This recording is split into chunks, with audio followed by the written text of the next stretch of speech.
Hello students, कैसे आप लोग। तो बच्चों अपन प्रीवियस ईयर के नीट के पेपर के सॉल्यूशंस वो करने वाले हैं। नीट 2016 में 2 पेपर हुए थे। फेज़ 1 का सॉल्यूशन हम ऑलरेडी कर चुके हैं। नीट 2016 में जो दूसरा पेपर हुआ था फेज़ 2 का पेपर, उसके सॉल्यूशंस हम आज लेकर आए हैं बच्चों। ऑलरेडी 2010 से पहले के सारे पेपर, 2000 से लेकर 2010 तक के सारे सॉल्यूशन ऑलरेडी हैं, आपको मिल चुके होंगे सारे वीडियो।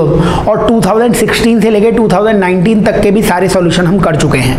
तो 2011 से 2015 के बीच के नीट के पेपर के सॉल्यूशन बाकी हैं, जो जल्दी ही आपको और मिल जाएंगे। आइए बच्चों, तो 2016 का ये जो दूसरा पेपर है, इसके सॉल्यूशंस और कर लेते हैं अपन। तो बच्चों अब ये बताइए आप कि पहला क्वेश्चन अपन इसका देखते हैं। ऑप्टिक्स का क्वेश्चन है ये, और इसमें बोल रखा है person can see object lies between 50 centimetre to 400 centimetre. इसके बीच में आदमी आराम से देख सकता है। क्वेश्चन ऊपर इंग्लिश में है, नीचे वही क्वेश्चन हिंदी में भी है। आप साथ में कॉपी कलम लेके बैठिए और इसको साथ में सॉल्व भी कीजिए। तो 50 से 400 तक आराम से देख सकता है। अब इसकी मैक्सिमम डिस्टेंस डिस्टिंक्ट विजन की, दूर देखने की जो क्षमता है ना, वो इन्फिनिटी करनी है अपने को। तो टाइप ऑफ लेंस, मतलब कॉनकेव कॉन्वेक्स कौन सा लेंस होगा वो चाहिए, और पावर भी पूछी गई है। और जो लेंस फॉर्मूला लगा दो 1/v minus 1/u equals to 1/f। यहाँ जो v है वो 1/-4 लिख लेना। ये 400 सेंटीमीटर है। 400 सेंटीमीटर को तुम 4 मीटर लिख सकते हो, और माइनस लगा देंगे यहाँ पे, है ना, साइन कन्वेंशन है इसलिए। माइनस 1/u इन्फिनिटी वाले, जो इन्फिनिटी वाला ऑब्जेक्ट है ना, इन्फिनिटी पे ऑब्जेक्ट मान लिया अपन ने, और उसकी इमेज इस 400 पे बन जानी चाहिए, क्योंकि 50 से 400 तक वो देख सकता है, ठीक है। और इसकी वैल्यू 1/f के बराबर कर दो। यहाँ से बच्चों 1/f की वैल्यू, जिसको पावर कहते हो, 1/f ही पावर हो जाती है। इसकी वैल्यू आ जाएगी -1/4। यहाँ से पावर आ जाएगी -0.25। डायोप्टर इसकी यूनिट है।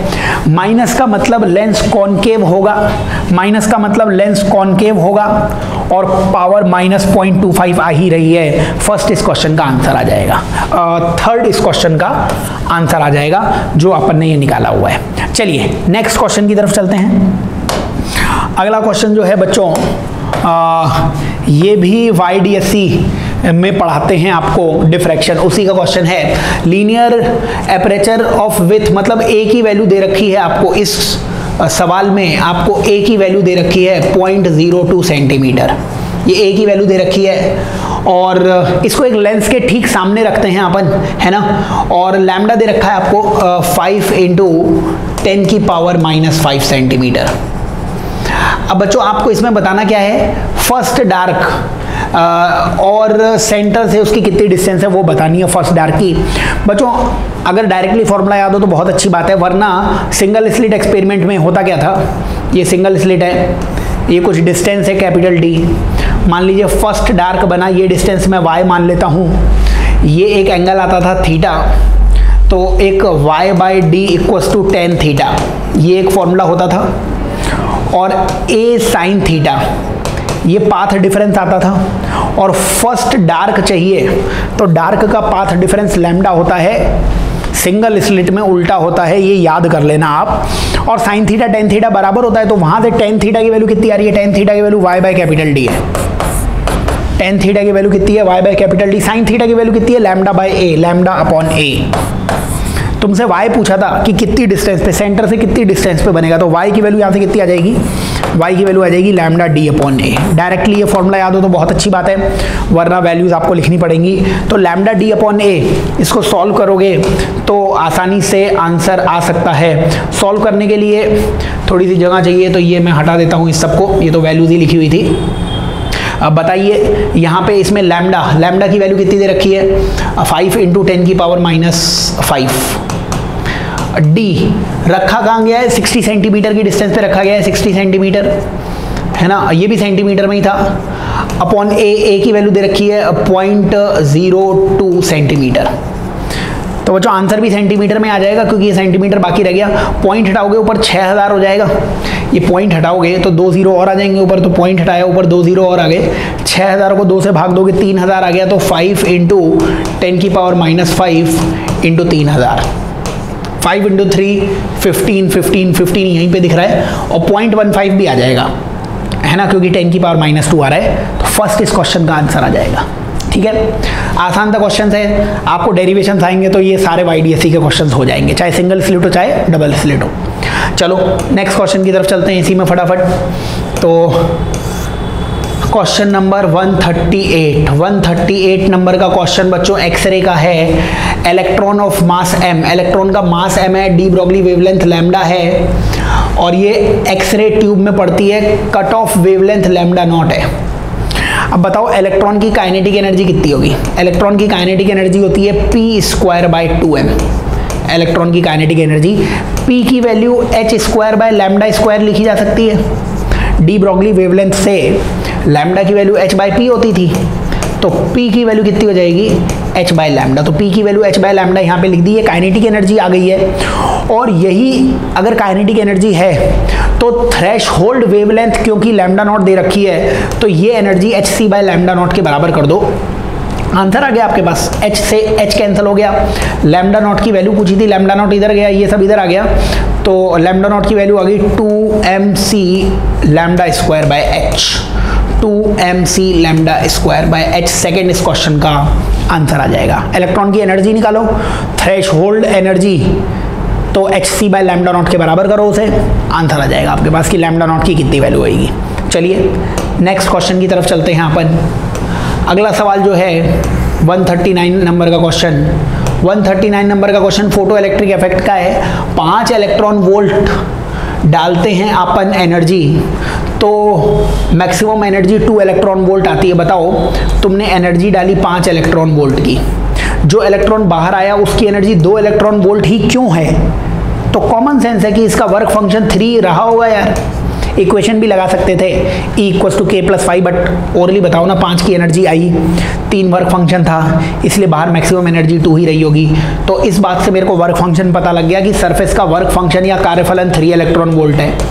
अब इस पे 6 इलेक्ट्रॉन वोल्ट को इंसिडेंस किया, अब इस पे 6 इलेक्ट्रॉन वोल्ट आएगा, 6 में से 3 तो वर्क फंक्शन है, तो जो इलेक्ट्रॉन बाहर आएगा अब उसकी maximum kinetic energy 3 electron volt ही रहेगी कि नहीं रहेगी? 6 में से 3 तो वर्क फंक्शन था, तो जब बाहर आएगा तो इतनी ही एनर्जी बाकी रह जाएगी। बच्चों मैक्सिमम एनर्जी की वैल्यू eV0 के बराबर होती थी, E से E कैंसिल है, स्टॉपिंग पोटेंशियल 3 वोल्ट आ जाएगा। क्योंकि स्टॉपिंग पोटेंशियल 3 वोल्ट आया है, अब 3 में 2 ऑप्शन है, +3 भी -3 भी, तो याद रखें अगर एक ही ऑप्शन होता तब तो 3 टिक कर देते। स्टॉपिंग पोटेंशियल रिवर्स डायरेक्शन में, अपोजिट डायरेक्शन में लगाते हैं, इसलिए ज़्यादा करेक्ट इसमें फर्स्ट आंसर हो जाएगा। 139 का फर्स्ट आंसर सही है। बहुत सिंपल से क्वेश्चन है, थ्योरी पढ़ लोगे आंसर आ जाएंगे सारे। चलिए नेक्स्ट क्वेश्चन की तरफ चलते हैं। इसमें अपन क्वेश्चन नंबर 140 एटॉमिक स्ट्रक्चर का क्वेश्चन है। इलेक्ट्रॉन है हाइड्रोजन एटम में, वो जंप कर रहा है 3rd से 2nd पे, 3rd से 2nd में, तो और उसमें वेवलेंथ लैम्डा आ रही है, तो फॉर्मूला लगाओ 1/λ = r और 1/2 का स्क्वायर माइनस 1/3 का स्क्वायर। ठीक है, डायरेक्टली फॉर्मूला लगाओ। उसके बाद क्या होता है, when it jumps from 4 to 3rd, अब 4 से 3rd पे जंप करता है तो वेवलेंथ कितनी आएगी? मान लो वो वेवलेंथ λ0 होती r, और कहाँ से कहाँ जंप कर रहा है? 4 से 3, तो 1/3 का स्क्वायर माइनस 1/4 का स्क्वायर।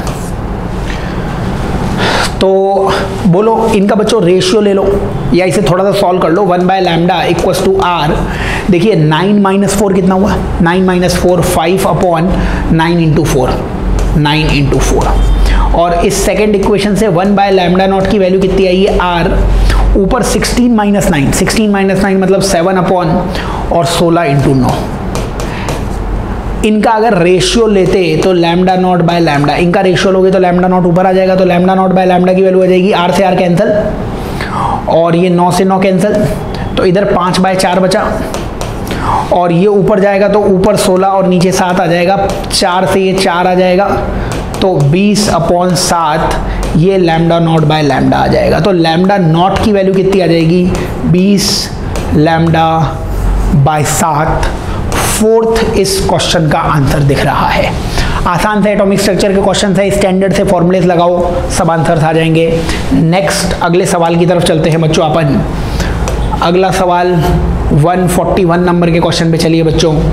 141 नंबर के क्वेश्चन बोला है हाफ लाइफ 30 मिनट दे रखी है, हाफ लाइफ 30 मिनट दे रखी है और बोला है टाइम टेकन 40% डिके। बच्चों 40% डिके हो गया तो बाकी कितना रहा 60%, और 85% डिके हो गया तो बाकी कितना रहा 15%। इनके बीच का टाइम पूछा है तो 60% बाकी है तो हाफ लाइफ दोगे तो 30% बाकी रह जाएगा, है ना, और 30% को एक और हाफ लाइफ दोगे तो 15% बाकी रह जाएगा। समझ रहे हो क्या? इसने बोला 40% डिके हो गया तो बाकी कितना रह गया 60%, 60% बाकी है। 85% डिके हो गया तो बाकी कितना है 15%। तो 60% से 15% पे लाना है तुम्हें, तो 60 को एक बार आधा करोगे 30, 30 को एक बार आधा करोगे तो 15, तो 2 बार आधा किया है आपने, मतलब 2 हाफ लाइफ का टाइम लगेगा। हाफ लाइफ 30 मिनट थी तो 2 हाफ लाइफ किसके बराबर हो जाएगी बच्चों 60 मिनट के बराबर। ये इसका आंसर आ जाएगा। बहुत आसान सवाल, ठीक है। आते हैं रेडियो एक्टिविटी के क्वेश्चंस, अच्छे से कर लेना इन्हें। नेक्स्ट क्वेश्चन की तरफ चलते हैं बच्चों अपन। अगला सवाल 142 नंबर का क्वेश्चन, 142 इलेक्ट्रॉनिक्स का क्वेश्चन है। बोला हुआ है common ammeter transistor. Common ammeter बना लिया करो बच्चों, कोई भी ट्रांजिस्टर बनाना है तो इनपुट में बी और आउटपुट में सी, बी और सी तो दोनों तरफ बना ही दिया करो। कॉमन एमीटर है तो दोनों तरफ एमीटर भी आ जाएगा। जो चीज़ कॉमन है उसको छोड़कर आप बोलेंगे कॉमन एमीटर में इनपुट बी पर आएगा और आउटपुट किस पर आएगा सी पर आएगा। और क्या बोला हुआ है आपको, और आपको बोला हुआ है कि कलेक्टर का रेजिस्टेंस, इस कलेक्टर का रेजिस्टेंस दिया हुआ है 2 किलो ओम और इसका पोटेंशियल डिफरेंस 4 वोल्ट दिया हुआ है। करंट एम्प्लीफिकेशन 100 दिया हुआ है। करंट एम्प्लीफिकेशन बीटा होता है, करंट एम्प्लीफिकेशन होता है आउटपुट करंट, आउटपुट कलेक्टर पे आएगा upon input current, input base पर आएगा। इसकी वैल्यू 100 दे रखी है आपको। फॉर्मूले ऐसे याद करना, ऐसा नहीं है कोई ऊट पटांग फॉर्मूले लगा रहे हो, आप सीक्वेंस में चलिए क्योंकि बहुत सारे टॉपिक है फिजिक्स में, रटने से काम नहीं चलेगा। उसको बनाइए, फिगर विगर बना के आ जाएगा आंसर। बेस का रेजिस्टेंस दे रखा है, बेस का रेजिस्टेंस 1 किलो ओम दे रखा है। आपको पूछा क्या है इनपुट वोल्टेज, मतलब बेस का वोल्टेज पूछा है। अब इसमें कौन सा फॉर्मूला लगाओगे, तो मैं तो इलेक्ट्रॉनिक्स के सारे सवाल ओम्स लॉ से करता हूँ। V equals to I R, V equals to I R पहले कलेक्टर के लिए लगाया, फिर V equals to I R ही बेस के लिए लगाया। अब इनका अगर मैं रेशियो लूँ तो VC बाई VB, VC की वैल्यू कितनी है 4 वोल्ट, 4 वोल्ट तो 4 लिख लिया। VB की वैल्यू वही तो हमारा आंसर है, बेस का जो भी वोल्टेज होगा। IC by IB, IC by IB की वैल्यू 100 दे रखी है, 100 आ गया। RC बाई RB, RC की वैल्यू है 2 किलो, RB की वैल्यू है 1 किलो, 2 किलो बाई 1 किलो मतलब 2 आ गया। तो VB की वैल्यू 4 बाई 200 आ गई। VB की वैल्यू कितनी दिख रही है 4/200, 4/200 ये इसका आंसर आ जाएगा। 4/200 या फिर 2 इंटू 10 की पावर -2 है ना, 2 से कैंसिल करोगे 2 इंटू 10 की पावर -2 या 20 मिली वोल्ट। समझ रहे हो, थर्ड इस क्वेश्चन का आंसर आ जाएगा। इसी को लिख सकते हो 20 मिली वोल्ट। याद करना बहुत आसान से क्वेश्चन हैं, अगर आप ठीक तरीके से देखोगे तो चीज़ें समझ में भी आ जाएंगी और फॉर्मूलेज जो हैं वो भी आपको रटने नहीं पड़ेंगे। ट्रांजिस्टर में बना लेना सर्किट क्या दिया हुआ है, उसके बाद फिर V equals to I R लगाओ, बस पता होना चाहिए इनपुट क्या है बेस क्या है, और करंट एम्प्लीफिकेशन वोल्टेज एम्प्लीफिकेशन सबका मतलब आउटपुट अपॉन इनपुट होता है। ठीक है, चलो अगले क्वेश्चन की तरफ चलते हैं अपन। नेक्स्ट क्वेश्चन 143 नंबर का क्वेश्चन। 143 नंबर के क्वेश्चन में आपको निकालना है R1 रेजिस्टर से कितना करंट गया। बच्चों ये लो पोटेंशियल और इसको हाई पोटेंशियल बोल सकते हो क्योंकि ये बैटरी ऊपर जुड़ा हुआ है, यही हाई पोटेंशियल होता है। बच्चों इसमें ये P है, ये N है, ये P है और ये N है। जब P हाई पे होता है और N लो पे होता है तभी डायोड काम करता है, तभी फॉरवर्ड बायसिंग होती है। तो ये डायोड तो काम करेगा नहीं, रिवर्स बायसिंग है क्योंकि N वाले को हाई से जोड़ रखा है। तो ये डायोड हटा दो, ये डायोड हटा दिया और इसको शॉर्ट सर्किट करना पड़ेगा, इसको स्ट्रेट वायर से बदलना पड़ेगा। क्यों? क्योंकि ये P हाई से जुड़ा हुआ है, ये N लो से जुड़ा हुआ है। तो ये तो सिंपल सर्किट बन गया भाई। ये ऐसा 10 वोल्ट और ये 2 ओम और ये आगे भी क्या हो जाएगा 2 ओम। इससे आसान सर्किट नहीं है। V equals to I R लगा दो, V equals to I R, I की वैल्यू 2.5 एम्पियर। ये दोनों रजिस्टर सीरीज में थे, श्रेणी क्रम में थे, जुड़ जाएंगे 4 हो जाएगा, करंट की वैल्यू 2.5 आ जाएगी, मतलब 2.5 सेकंड ऑप्शन इसका आ जाएगा। ठीक है, आगे चलते हैं अपन नेक्स्ट क्वेश्चन की तरफ। अगला क्वेश्चन बच्चों 144 नंबर का क्वेश्चन। 144 नंबर के क्वेश्चन ने दे रखा है what is the output when all the 3 input is 0। बच्चों ए बी सी इन तीनों को 0 0 0 लेना है। ये कौन सा गेट है? एंड गेट है। एंड मतलब ए डॉट बी। बोलो 0.0 कितना आएगा? 0। और यहाँ से भी क्या आ रहा है? 0। ये भी डॉट है, लेकिन डॉट के आगे एक ये नॉट लगा हुआ है, तो 0.0 के ऊपर बार लगाना पड़ेगा। 0.0 0 होता, 0 का बार लगाओगे, 0 को उल्टा करोगे 1 आ जाएगा आंसर। तो आपको क्या क्या बताना है? फर्स्ट 0, तो अगर 0 तीनों में दोगे तो 1 आ जाएगा। 0 तीनों में दोगे तो पहला आंसर 1 आ जाएगा। तो ये भी ऑप्शन हो सकता है और ये भी ऑप्शन हो सकता है। इसके बाद कलर चेंज कर देते हैं ताकि, तो पहले तीनों में 0 दिया है, फिर तीनों में 1 दिया है, अब तीनों में 1 दिया है, तो इसको 1 1 और 1 दिया है। बताओ 1 और 1, यहाँ पे 1.1 1.1 यानी 1 आ जाएगा, और इधर 1 था ही। फिर ये डॉट लगेगा तो 1.1 का बार, 1.1 1 होता, लेकिन 1 का बार लगा दोगे तो 0 आ जाएगा, तो 1 के आगे 0 यानी कि 4th इस क्वेश्चन का आंसर आ जाएगा। बहुत सिंपल से पॉइंट्स हैं। कौन सा गेट है? एंड गेट है, ए डॉट बी इसका आंसर होता है। इसका आंसर भी ए डॉट बी होगा, बट इसके आगे एक नॉट गेट लगा हुआ है, ऊपर बार लगाना ना भूलें। 4th इस क्वेश्चन का आंसर आ जाएगा। चलिए नेक्स्ट अगले सवाल की तरफ चलते हैं अपन। तो अगला क्वेश्चन ये डायमेंशन का क्वेश्चन है बच्चों। तो बच्चों इस नेक्स्ट क्वेश्चन में आपको डायमेंशन का क्वेश्चन है। प्लैंक कांस्टेंट h दिया हुआ है, स्पीड ऑफ लाइट दी हुई है, न्यूटन्स ग्रेविटेशनल कांस्टेंट दिया हुआ है, और आपको बताना है किसकी डायमेंशन लेंथ की डायमेंशन के बराबर होगी। या तो आप सबकी डायमेंशन रख के देखते जाएं कि किसकी डायमेंशन लेंथ के बराबर है, या फिर फॉर्मली जो तरीका होता है उससे कर लें कि हमें एक फॉर्मूला निकालना है जिसमें केवल वो लेंथ के बराबर आए। h की पावर x होनी चाहिए उस फॉर्मूले में, c की पावर y होनी चाहिए उस फॉर्मूले में, और g की पावर z होनी चाहिए उस फॉर्मूले में। अलग अलग डायमेंशन निकालनी पड़ेगी। h की डायमेंशन निकाल सकते हो बच्चों। h देखिए h कैसे निकाल सकते हो? डी ब्रॉगली वेवलेंथ होती थी lambda equals to h by P, तो h की डायमेंशन आ जाएगी लैम्डा इंटू पी। लैम्डा क्या होता है? मीटर में, मीटर मतलब लेंथ है ना, तो मीटर मतलब लेंथ में, और p मोमेंटम होता है। मोमेंटम होता है बच्चों मास इंटू वेलोसिटी। मास मतलब m और वेलोसिटी वेग मतलब LT-1। ये h की डायमेंशन आ गई, h की विमा आ गई। तो इधर l की पावर 1 है, l की पावर इधर कितनी आ रही है? 1। इधर h की वैल्यू कितनी आई है? m L2 T-1 इसकी पावर x। c क्या होता है बच्चों? c वेग होता है, वेलोसिटी होती है, उसकी विमा कितनी होती है? मीटर पर सेकेंड LT-1 उसकी पावर y। और g की डायमेंशन कैसे निकालोगे बच्चों? फोर्स होता है Gm1 m2 by r square. तो g की डायमेंशन कैसे निकालोगे? g की डायमेंशन आ जाएगी f कितना होता है? mLT-2 मास इंटू एक्सेलरेशन, और ये R2 उधर जाएगा मतलब L2 उधर जाएगा, और नीचे m स्क्वायर आ जाएगा, m स्क्वायर नीचे आ जाएगा। तो ये कितनी डायमेंशन बचेगी यहाँ पे बताइए?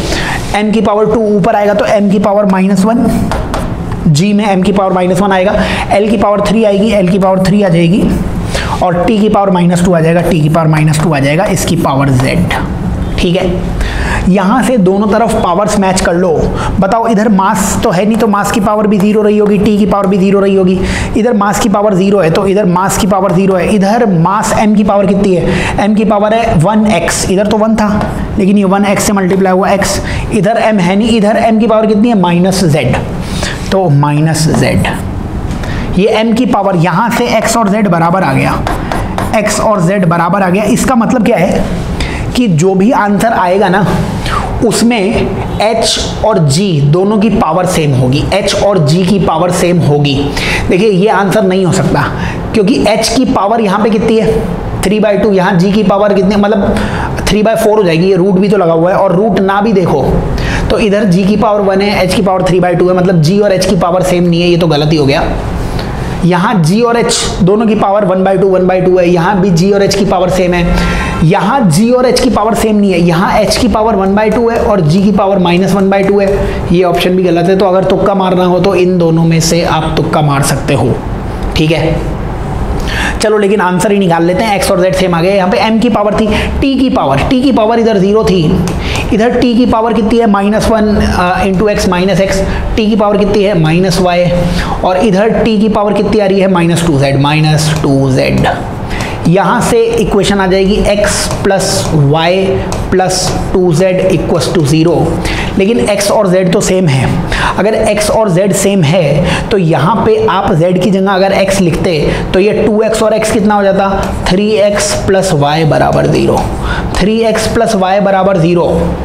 x क्या थी, x थी h की पावर और y क्या थी c की पावर, मतलब 3 गुना कर दो h की पावर को, जब उसमें y जोड़ोगे तो 0 हो जाएगा। h की पावर कितनी है 1/2, h की घात कितनी है 1/2, तो यही कितनी है x की वैल्यू हो गई। और c की पावर कितनी है y, तो c की वैल्यू यहाँ पे कितनी हो गई -3/2, क्योंकि ऊपर जब ले जाओगे c को तो -3/2 आ जाएगा।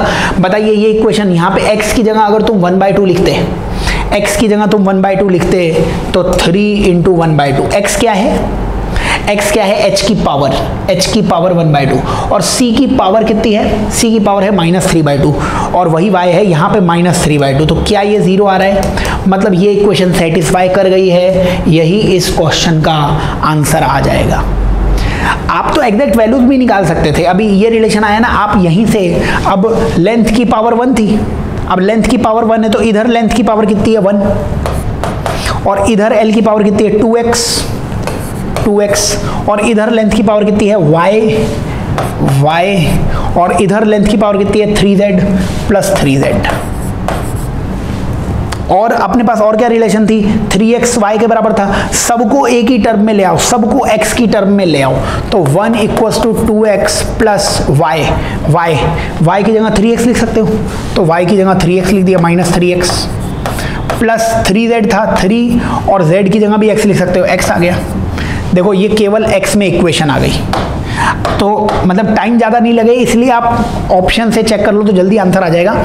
यहाँ पे ये केवल x में इक्वेशन है, बताओ इससे कितना आ गया, ये x से x कैंसिल हो गया, मतलब 3x से 3x, तो x की वैल्यू 1/2 आ गई, तो x की वैल्यू 1/2 आ गई, मतलब h की पावर 1/2 है, x की वैल्यू 1/2 आई है, तो जो x की वैल्यू आई है वही z की वैल्यू भी आएगी, और y की वैल्यू कितनी आ जाएगी, यहाँ से y की वैल्यू -3/2 आ जाएगी कि नहीं आ जाएगी, y की वैल्यू यहाँ पे, क्योंकि x की जगह तुम जब 1/2 लिखोगे तो ये 3 इधर आ जाएगा, तो y की वैल्यू आ जाएगी -3/2, तो वही आंसर आ जाएगा। देखो तुम इसको h की पावर 1/2 और g की पावर भी 1/2, तो √hg, और c की पावर -3/2 है तो वो नीचे आ जाएगा, सेकंड इस क्वेश्चन का आंसर आ जाएगा।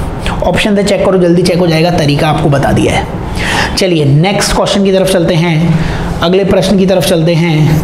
क्वेश्चन नंबर 146 में बोला हुआ है बच्चों, P और Q दो कार्स हैं, इन दोनों की वेलोसिटी लास्ट में बराबर हो गई है, तो इन दोनों की चाल बराबर करनी है। बच्चों x दिया हुआ है, इस x का डिफरेंशिएशन कर लो तो वेलोसिटी कितनी आ जाएगी, इसका अवकलन करके a + 2bt, अवकलन कर लिया, डिफरेंशिएशन कर लिया, at का a और bt स्क्वायर का b × 2t, इसका डिफरेंशिएशन करोगे और बराबर कर देना, क्योंकि वेलोसिटी दोनों की बराबर है, इसका डिफरेंशिएशन आएगा f - 2t, t का 1 और t स्क्वायर का 2t, और यहाँ से अपने को टाइम निकालना था, तो टाइम निकाल लो आप। इसमें अगर इसको -2t को उधर ले जाते हैं तो 2bt + 2t = f - a, t की वैल्यू आ जाती f - a अपॉन 2b + 2, तो f - a ऊपर दिखना चाहिए, f - a और 2b + 2, नीचे 2 कॉमन ले लोगे तो फर्स्ट ऑप्शन ही आ जाएगा। फर्स्ट इस क्वेश्चन का आंसर है, बहुत सिंपल सा क्वेश्चन है, डिफरेंशिएशन अवकलन करोगे आंसर आ जाएगा। चलिए अगले क्वेश्चन की तरफ चलते हैं बच्चों अपन। 147 नंबर का क्वेश्चन। 147 नंबर के क्वेश्चन में टोटल एक्सेलरेशन दिया हुआ है 15 के बराबर। टोटल एक्सेलरेशन 15 के बराबर आपको दिया हुआ है। ये टोटल एक्सेलरेशन है, ठीक है। टोटल एक्सेलरेशन होगा किधर, इधर AC लगता है, जैसे ये सर्कल अगर मैं बनाऊं तो इधर AC लगता था, इधर AT लगता था, यही टोटल एक्सेलरेशन A होता था। यही टोटल एक्सेलरेशन A दिया हुआ है आपको, टोटल एक्सेलरेशन A। बताओ A का सेंटर की तरफ कंपोनेंट आएगा A cos 30, केंद्र की तरफ घटक आएगा A cos 30, और जो कंपोनेंट सेंटर की तरफ आ रहा है वो सेंट्रीपिटल है। जो घटक केंद्र की तरफ आ रहा है वो अभिकेंद्रीय त्वरण है, उसको v²/r लिखा हुआ है। A की वैल्यू 15 है और cos 30 की वैल्यू वो हो जाएगी √3/2 इक्वल्स टू v²। v की वैल्यू चाहिए आपको अपॉन r की वैल्यू 2.5, ये 2.5 आ जाएगा, ठीक है। तो बस इसे सॉल्व कर लो बच्चों आप। यहाँ से इसको अगर सॉल्व करते तो v² की वैल्यू कितनी आ जाती, ये 2.5 भी इधर चला जाएगा तो 15/2 इंटू 2.5 इंटू 1.7, √3 को तुम 1.7 ये लिख सकते हो।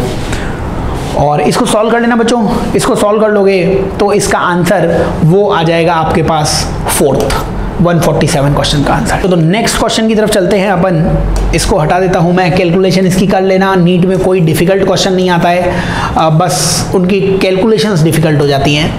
नेक्स्ट 148 नंबर के क्वेश्चन में बोला हुआ है एक मास m है जो इस तरीके से स्ट्राइक करता है, इम्पल्स इम्पार्टेड, संवेग चाहिए, और इम्पल्स का फॉर्मूला होता है चेंज इन मोमेंटम, संवेग में परिवर्तन। बच्चों इस mv के कंपोनेंट निकालते तो इधर आता mv cos 60 और इधर आता mv sin 60, और इस mv का भी कंपोनेंट निकालते तो इधर आता mv cos 60 और इधर आता mv sin 60। जब आप चेंज इन मोमेंटम लिखते P final minus P initial, तो ये वाले कंपोनेंट, ये वाले घटक कैंसिल हो जाते, केवल यही बाकी रह जाता और आंसर आता इसका 2mv cos 60।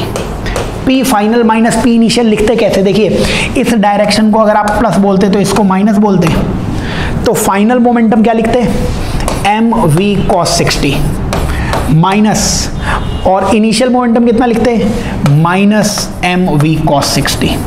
तो माइनस माइनस कितना हो जाता, प्लस हो जाता, और प्लस 2mv cos 60 आंसर आ जाता। समझ रहे हो। और ये तो हम याद कराते हैं क्लास में कि कोई भी चीज़ अगर दीवार से टकरा रही है तो केवल परपेंडिकुलर कंपोनेंट्स का डबल कर दो। तो ये आंसर है 2mv cos 60। cos 60 1/2 होता है तो 2 से 2 कैंसिल हो गया, mv इस क्वेश्चन का आंसर आ गया, सेकेंड इस क्वेश्चन का आंसर आ जाएगा। ठीक है, स्टैंडर्ड, बहुत ही स्टैंडर्ड क्वेश्चन है। नेक्स्ट क्वेश्चन की तरफ चलते हैं। क्वेश्चन इंग्लिश हिंदी दोनों में, इनको पढ़ लीजिए, क्वेश्चंस के आंसर दीजिए क्या क्या आ रहे हैं। नेक्स्ट क्वेश्चन की तरफ अगर अपन चलें, क्वेश्चन नंबर 149। बच्चों क्वेश्चन नंबर 149 में दे रखा है बुलेट ऑफ 10 ग्राम। एक बुलेट, एक गोली है 10 ग्राम की, तो 10 ग्राम की एक शानदार सी गोली बना लेते हैं अपन। 10 ग्राम की एक गोली है, ये आगे चलती है किससे, 400 मीटर पर सेकेंड से। 400 मीटर पर सेकेंड से आगे जा रही है और 2 किलोग्राम के मास से टकराती है जो कि रस्सी से बंधा हुआ है। 2 किलोग्राम के मास से टकरा रही है जो रस्सी से बंधा हुआ है, जिसकी लेंथ 5 मीटर है। ये सब सवाल ने बोला हुआ है, ठीक है। और as a result centre of gravity, तो ये फिर ऊपर चला जाता है ना, टकराएगी गोली से तो ये ऊपर चला जाता है, ये मास ऊपर चला जाता है। कितना ऊपर चला जाता है, 10 सेंटीमीटर ऊपर चला जाता है। तो गोली टकराने के बाद जब इससे बाहर निकलेगी तो उसकी स्पीड आपको बतानी है। चलिए, तो इस क्वेश्चन में क्वेश्चन पढ़ ही लिया है, इसको सॉल्व करने के लिए जगह चाहिए अपने को, तो इसको अपन लिखते हैं। चलो अपन ऐसे मानते हैं कि सबसे पहले जो गोली है ना, ये गोली आई यहाँ से और गोली बाहर निकली। गोली बाहर निकली v स्पीड से, यही v तुम्हें चाहिए। सबसे पहले मोमेंटम कंजर्वेशन, संवेग संरक्षण लगाओ। इनिशियल मोमेंटम कितना आएगा, इनिशियल संवेग आएगा 10/1000 इंटू 400। ये इनिशियल मोमेंटम आ गया। मोमेंटम की वैल्यू कितनी होती है, m इंटू वी। और फाइनल मोमेंटम, फाइनल मोमेंटम मतलब इस 2 किलोग्राम का। अब ये बताओ, अगर ये h हाइट तक जा रहा है तो इसकी इनिशियल स्पीड √2gh लिखनी पड़ेगी कि नहीं लिखनी पड़ेगी। इसकी स्पीड √2gh होती तभी ये h हाइट तक जाता है। ऐसे सोचो, h हाइट पर जाके इसकी वेलोसिटी 0 हो गई, तो यहाँ से अगर इसे छोड़ते तो h नीचे आने पे इसकी वेलोसिटी √2gh होती, तो √2gh वेलोसिटी दोगे तो h हाइट ऊपर जाके रुक जाएगा। तो इस 2 किलोग्राम की वेलोसिटी कितनी होगी? 2 इंटू रूट 2gh। हाइट कितनी दी है? 10 सेंटीमीटर, मतलब 10/100। ठीक है, प्लस ये गोली बाहर निकल गई तो गोली का मोमेंटम कितना आ जाएगा? 10/1000 इंटू वी। यहां से वी आप निकाल सकते हो, केवल मोमेंटम कंजर्वेशन लगाना है। इनिशियल मोमेंटम प्रारंभिक संवेग गोली का लिखना पड़ेगा, बाद में मोमेंटम द्रव्यमान और गोली, बाद में मोमेंटम मास और गोली दोनों का लिखना पड़ेगा। मास का मोमेंटम m, मास की वेलोसिटी रूट 2gh, वो आप लिख सकते हो। इसको सॉल्व करोगे तो आंसर आ जाएगा। सॉल्व कर लेना इसे, 3 0 से ये 3 0 कैंसिल हो रहे हैं यहाँ पे, तो एक तरफ 4 बच रहा है, इधर लिख देता हूँ, एक तरफ तो 4 बच रहा है अपने पास। इक्वल्स टू यहाँ पे कितना बच रहा है बच्चों? ये 100 और 100 कैंसिल है तो 2 रूट 2 बच रहा है, 2 रूट 2। और यहाँ पे कितना बच रहा है? v/100 plus v/100। तो यहाँ से आप आंसर निकालो। बोलो 2 रूट 2 कितना होगा? रूट 2 होता है 1.4। 1.4 को 2 से मल्टीप्लाई करोगे तो 2.8। 2.8 इधर गया, 4 में से 2.8 माइनस किया तो 1.2 बराबर v/100। 100 को मल्टीप्लाई करोगे तो 120 इस क्वेश्चन का आंसर आ जाएगा। मोमेंटम कंजर्वेशन, संवेग संरक्षण लगाओगे तो क्वेश्चन आसानी से सॉल्व हो जाएगा। हाँ, आपको थोड़ा सा मैकेनिक्स आनी चाहिए कि h हाइट से किसी को छोड़ते हैं नीचे तो उसकी वेलोसिटी रूट 2gh होती है, और अगर वो h हाइट तक जा रहा है तो इनिशियल वेलोसिटी रूट 2gh होगी, वो आपको देखना आना चाहिए। चलिए नेक्स्ट क्वेश्चन, अगले प्रश्न की तरफ चलते हैं अपन। अगला क्वेश्चन 150 नंबर का क्वेश्चन। 150 नंबर के क्वेश्चन में क्या बोला हुआ है? 2 identical A and B, A और B आइडेंटिकल बिल्कुल सेम मास की 2 बॉल्स हैं, इनकी वेलोसिटी है 0.5 और -0.3। 0.5 इधर होगी और -0.3 मतलब अपोजिट डायरेक्शन में होगी। कोलाइड इलास्टिकली इन 1 डायमेंशन। बच्चों, जब इलास्टिक कोलिजन होती है सेम मास की, प्रत्यास्थ टक्कर होती है समान द्रव्यमान की, तो वेलोसिटी इंटरचेंज हो जाती है। जब समान द्रव्यमान सेम मास की प्रत्यास्थ टक्कर होगी, इलास्टिक कोलिजन होगी, तो वेलोसिटी इंटरचेंज हो जाएगी, वेलोसिटी अदल बदल हो जाएगी। तो बी वाले को मिल जाएगी -0.3 और ए वाले को कितनी मिल जाएगी? मतलब चेंज हो जाएगी, तो ए वाले को -0.3 मिल जाएगी, बी वाले को 0.5 मिल जाएगी। फोर्थ इस क्वेश्चन का डायरेक्टली आंसर आ जाएगा। कुछ इसमें मतलब आपको फॉर्मूला नहीं लगाना है, केवल याद होना चाहिए कि अगर सेम मास के बीच में इलास्टिक कोलिजन हो रही है ना, 1D कोलिजन है, इलास्टिक है, सेम मास है, तो आप वेलोसिटी इंटरचेंज कर दो। एक विमीय प्रत्यास्थ टक्कर है समान द्रव्यमान के बीच में, तो वेग अदल बदल हो जाएंगे, तो पहला वाला वेग दूसरे को, दूसरा वाला वेग पहले को। फोर्थ इस क्वेश्चन का आंसर आ जाएगा। आइए अगले सवाल की तरफ चलते हैं। नेक्स्ट क्वेश्चन बच्चों 151 नंबर का question. A particle moves from point this. बच्चों, एक पॉइंट दिया हुआ है -2i + 5j। यहां से पार्टिकल जा रहा है 4j + 3k पे। अगर यहां से यहां जा रहा है तो ये इसका डिस्प्लेसमेंट वेक्टर आ जाएगा। तो डिस्प्लेसमेंट वेक्टर आपको लिखना आना चाहिए। वेक्टर होता है हेड माइनस टेल, तो इसमें से इसको माइनस करना पड़ेगा। तो बताओ यहाँ पे आई कितना? आई तो है नहीं यहाँ पे, तो 0 - -2i कैप। ठीक है, पहले i में से i को माइनस किया, फिर j में से j को, तो 4j - 5j, तो -j आ गया। और 3k और इधर 0 है ही नहीं तो +3k, यानी डिस्प्लेसमेंट वेक्टर कितना आ गया? 2i cap -j cap + 3k cap. ये डिस्प्लेसमेंट है। आपको ये फोर्स दिया हुआ है, F वेक्टर लिख लेता हूं मैं। F वेक्टर कितना दिया गया है? 4i + 3j। आपको निकालना है वर्क। वर्क का फॉर्मूला, कार्य का फॉर्मूला होता है F.S। तो F.S निकाल लो ना।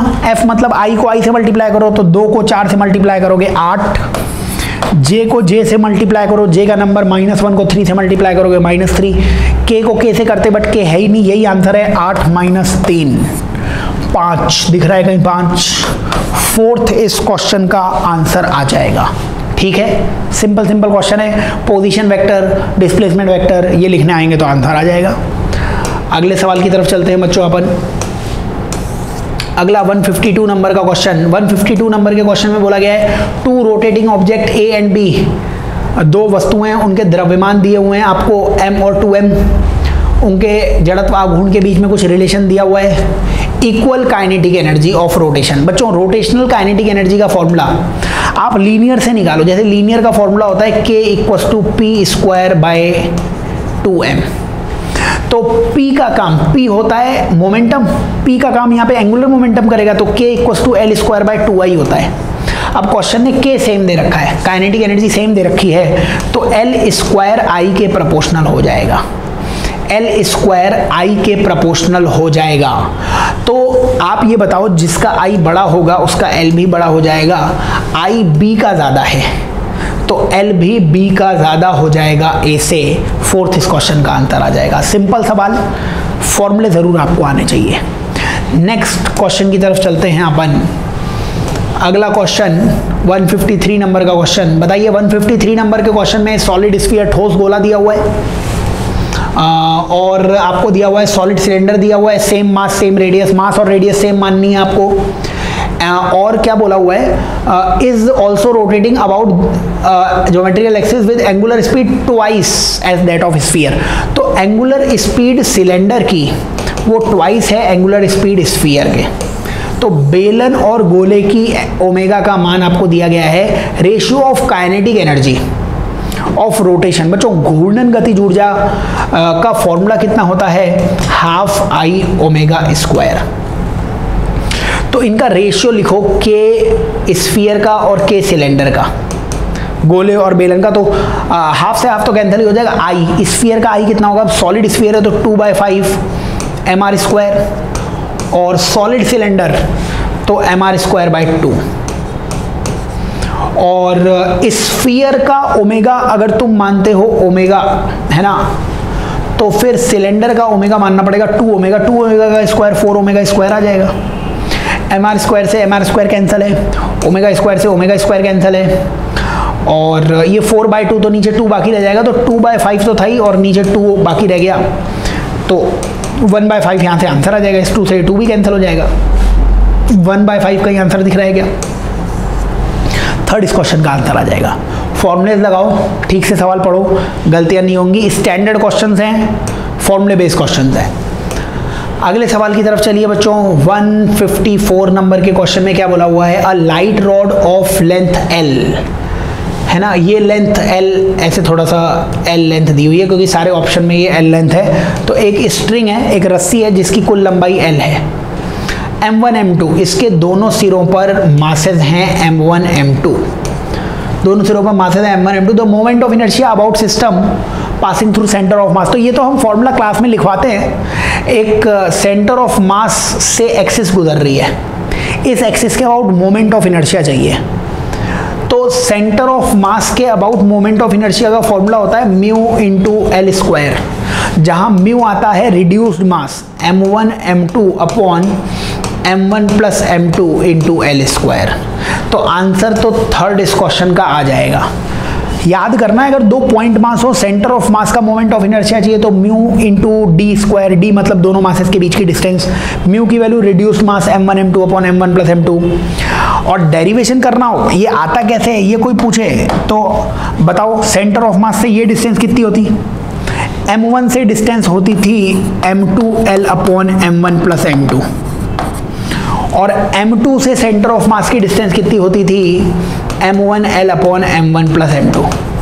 तो पूरा सॉल्व करना हो तो ICM की वैल्यू क्या लिख सकते थे आप, ICM की वैल्यू, इस पॉइंट मास का मोमेंट ऑफ इनर्शिया कितना होता, M1 इंटू ये वाली डिस्टेंस का स्क्वायर। इस डिस्टेंस को अगर तुम कुछ भी मान लो x मान लो, तो M1 इंटू एक्स स्क्वायर, और दूसरा M2 और इसी पॉइंट मास का ये डिस्टेंस कितनी है, इसको y मान लो, तो M2 इंटू वाई स्क्वायर। बच्चों जब ये x और y यहाँ पे रखोगे, सॉल्व करोगे तो यही आंसर दिख जाएगा। तो सॉल्व करने की जरूरत नहीं है, ये तो डायरेक्टली हम बताते हैं कि अगर 2 पॉइंट मासेस हैं, सेंटर ऑफ मास के अबाउट परपेंडिकुलर एक्सिस है, तो सेंटर ऑफ मास के about moment of inertia mu D square आएगा। म्यू मतलब रिड्यूस्ड मास, सम्मानित द्रव्यमान, डी मतलब मासेस के बीच की डिस्टेंस, द्रव्यमानों के मध्य की दूरी। आइए अगले सवाल की तरफ चलते हैं अपन। क्वेश्चन नंबर 155 में क्या बोला हुआ है, starting from centre of earth variation of g. बच्चों अर्थ के लिए, पृथ्वी के लिए, धरती माता के लिए ग्रेविटेशनल फील्ड का कर्व पूछा हुआ है, कैसा आएगा। जो धरती माता होती है वो ठोस गोला है, सॉलिड स्फीयर है। सॉलिड स्फीयर का इलेक्ट्रिक फील्ड, मैग्नेटिक फील्ड या ग्रेविटेशनल फील्ड वो कैसा आता है अगर आप बता दो तो ग्राफ उसका कई बार बताते हैं। कोई भी सॉलिड चीज़ है, कोई भी सॉलिड चीज़ है, उसमें अंदर ग्राफ लीनियर रहता है, बाहर रेक्टेंगुलर हाइपरबोला रहता है, ये उसका आंसर आएगा। अब फॉर्मूले अगर आपको याद हो तो बहुत अच्छी बात है। इनसाइड पॉइंट पे जी की वैल्यू होती थी GMR अपॉन R क्यूब, यानी G प्रोपोर्शनल टू R आता था, इसीलिए इनसाइड पॉइंट पे स्ट्रेट लाइन करवाना चाहिए था। और बाहर G की वैल्यू हो जाती है GM अपॉन R स्क्वायर, यानी GR स्क्वायर के इन्वर्स रेशियो में आ जाता है, यानी रेक्टेंगुलर हाइपरबोला। तो यहाँ पे G 1/R स्क्वायर के प्रोपोर्शनल है, यहाँ GR के प्रोपोर्शनल है, इसीलिए ये स्ट्रेट लाइन, यहाँ पे स्ट्रेट लाइन नहीं थी, ये गलत हो गया। ये स्ट्रेट लाइन थी बट आगे रेक्टेंगुलर हाइपरबोला होना चाहिए था, ये भी गलत हो गया। यहाँ पे स्ट्रेट लाइन होनी चाहिए थी, ये भी गलत हो गया। थर्ड इस क्वेश्चन का आंसर है, और बहुत स्टैंडर्ड क्वेश्चन है, काफ़ी बार नीट में आया हुआ है, याद कर लेना, फॉर्मूले याद होंगे, आंसर आ जाएगा। अगले क्वेश्चन की तरफ चलते हैं बच्चों अपन। Question number 156। तो क्वेश्चन नंबर 156 में क्या बोला हुआ है कि a satellite of mass m is orbiting the earth of radius r at a height h from the surface. तो अर्थ है, पृथ्वी की रेडियस त्रिज्या r है और सरफेस से h ऊंचाई पर कोई उपग्रह, कोई सैटेलाइट घूम रहा है। The total energy of satellite in terms of G0, the value of acceleration due to gravity at the earth. बच्चों इस सैटेलाइट की, इस उपग्रह की कुल ऊर्जा, टोटल एनर्जी आपको लिखनी है G0 की टर्म्स में। G0 क्या है? G0 है ग्रेविटेशनल फील्ड सरफेस पे। बताइए सरफेस पे ग्रेविटेशनल फील्ड होता कितना था? वो होता था GM/R स्क्वायर। और टोटल एनर्जी सैटेलाइट की होती कितनी थी बच्चों? सैटेलाइट की टोटल एनर्जी होती थी -GMM upon -GMM/2R, -GMM/2R plus H, ये टोटल एनर्जी होती थी। कुल एनर्जी सैटेलाइट की होती थी -GMM/2R प्लस H। तो आप इसमें GM की जगह GR स्क्वायर लिख सकते थे, तो आंसर आ जाता GM की जगह क्या लिख देते? एक तो M आ जाता, और इस GM की जगह क्या आ जाता? G0R square, G0R square, minus तो था ही, और 2R plus H minus MG0R square by 2R plus H। तुम्हें इसमें केवल फॉर्मूला पता होना चाहिए कि सैटेलाइट की टोटल एनर्जी कितनी होती है। सैटेलाइट की टोटल एनर्जी होती है -GMME अपॉन 2R, R मतलब सेंटर से डिस्टेंस। अगर वो फॉर्मूला याद है तो आंसर आ जाएगा। ठीक है, आगे बढ़ते हैं नेक्स्ट क्वेश्चन की तरफ। अगला क्वेश्चन 157 नंबर का क्वेश्चन। 157 नंबर के क्वेश्चन में बोला हुआ है a rectangular film of liquid this to this if work done is this the value of surface tension. बच्चों आपको पता होना चाहिए वर्क का फॉर्मूला होता था सरफेस टेंशन में T डेल्टा A। वर्क आपको दिया हुआ है 3 × 10⁻⁴। टी की वैल्यू पूछी हुई है। एरिया 5 × 4 यानी 20 सेंटीमीटर स्क्वायर है, तो 10⁻⁴। मीटर स्क्वायर में -4 × 8 × 10⁻⁴। लेकिन बच्चों यहाँ पे एक 2 और आएगा, क्योंकि एक ये फिल्म है, सतह है ना, फिल्म है, तो इसकी 2 सरफेसेस होंगी, ऊपर का एरिया भी होगा, नीचे का एरिया भी होगा, तो ये 2 जरूर लगा लेना। आंसर कितना आ रहा है यहाँ से? 10⁻⁴ से 10⁻⁴ तो कैंसिल हो रहा है। 3 = T, 20 - 8 12, 12 × 2 24। तो T की वैल्यू कितनी आ जाएगी?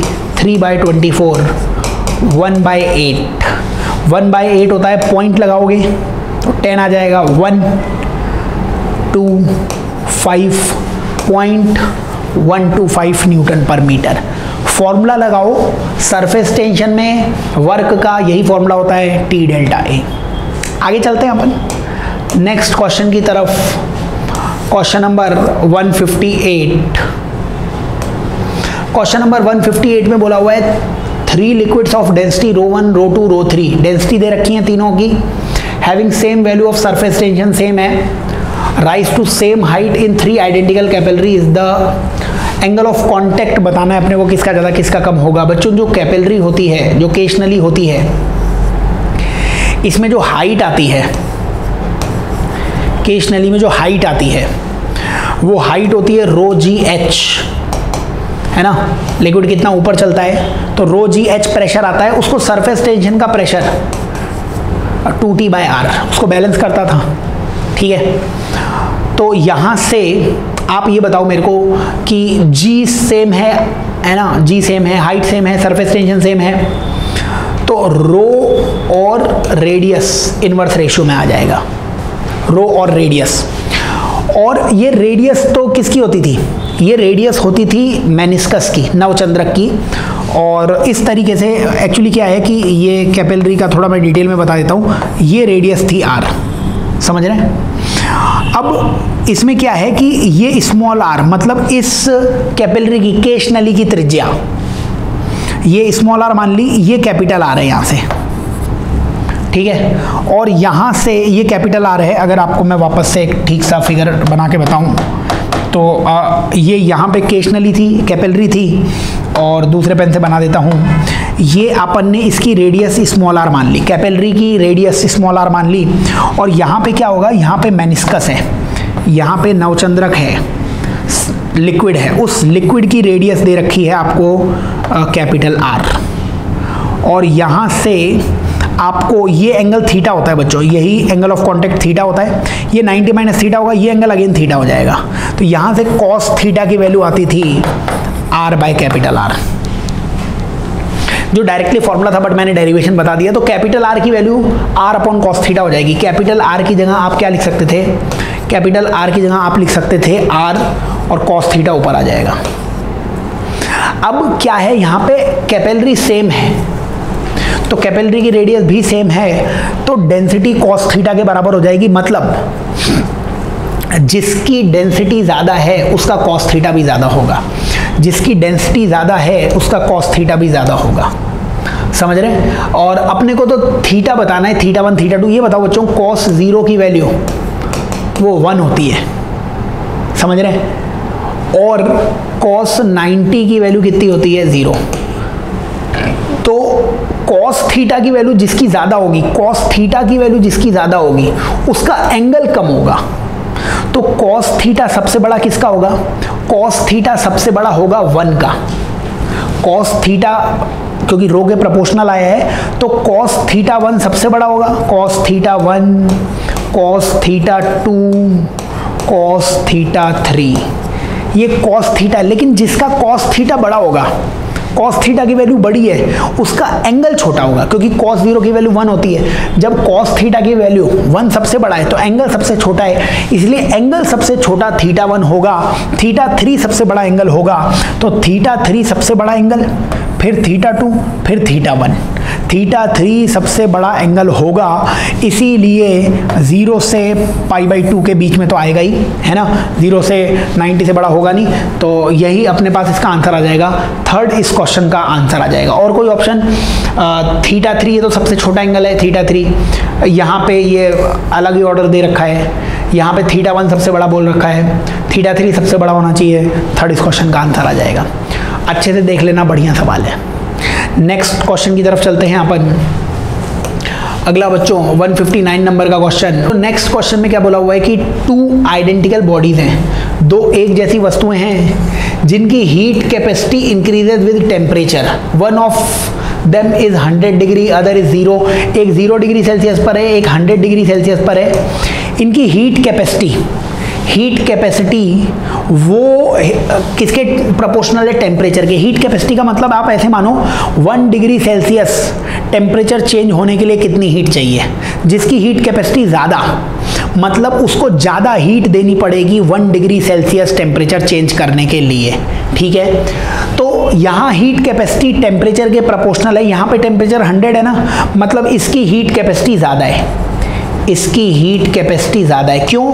क्योंकि हीट कैपेसिटी टेम्परेचर के प्रोपोर्शनल है, टेम्परेचर बढ़ता है तो हीट कैपेसिटी बढ़ती है। इसकी हीट कैपेसिटी कम है, बच्चों हीट कैपेसिटी का मतलब पता होगा तभी ये क्वेश्चन आएगा। हीट कैपेसिटी का मतलब क्या होता है, कितनी हीट देने पे टेम्परेचर 1 डिग्री सेल्सियस से बढ़ेगा या घटेगा। हीट दोगे तो टेम्परेचर बढ़ रहा होगा, हीट निकाल लोगे तो टेम्परेचर घट रहा होगा। हीट कैपेसिटी 0 होने का मतलब बिना हीट दिए हुए टेम्परेचर बढ़ जाएगा। हीट कैपेसिटी 100 होने का मतलब 100 हीट दोगे तो टेम्परेचर और बढ़ेगा, या 100 हीट निकालोगे तो टेम्परेचर 1 से कम होगा।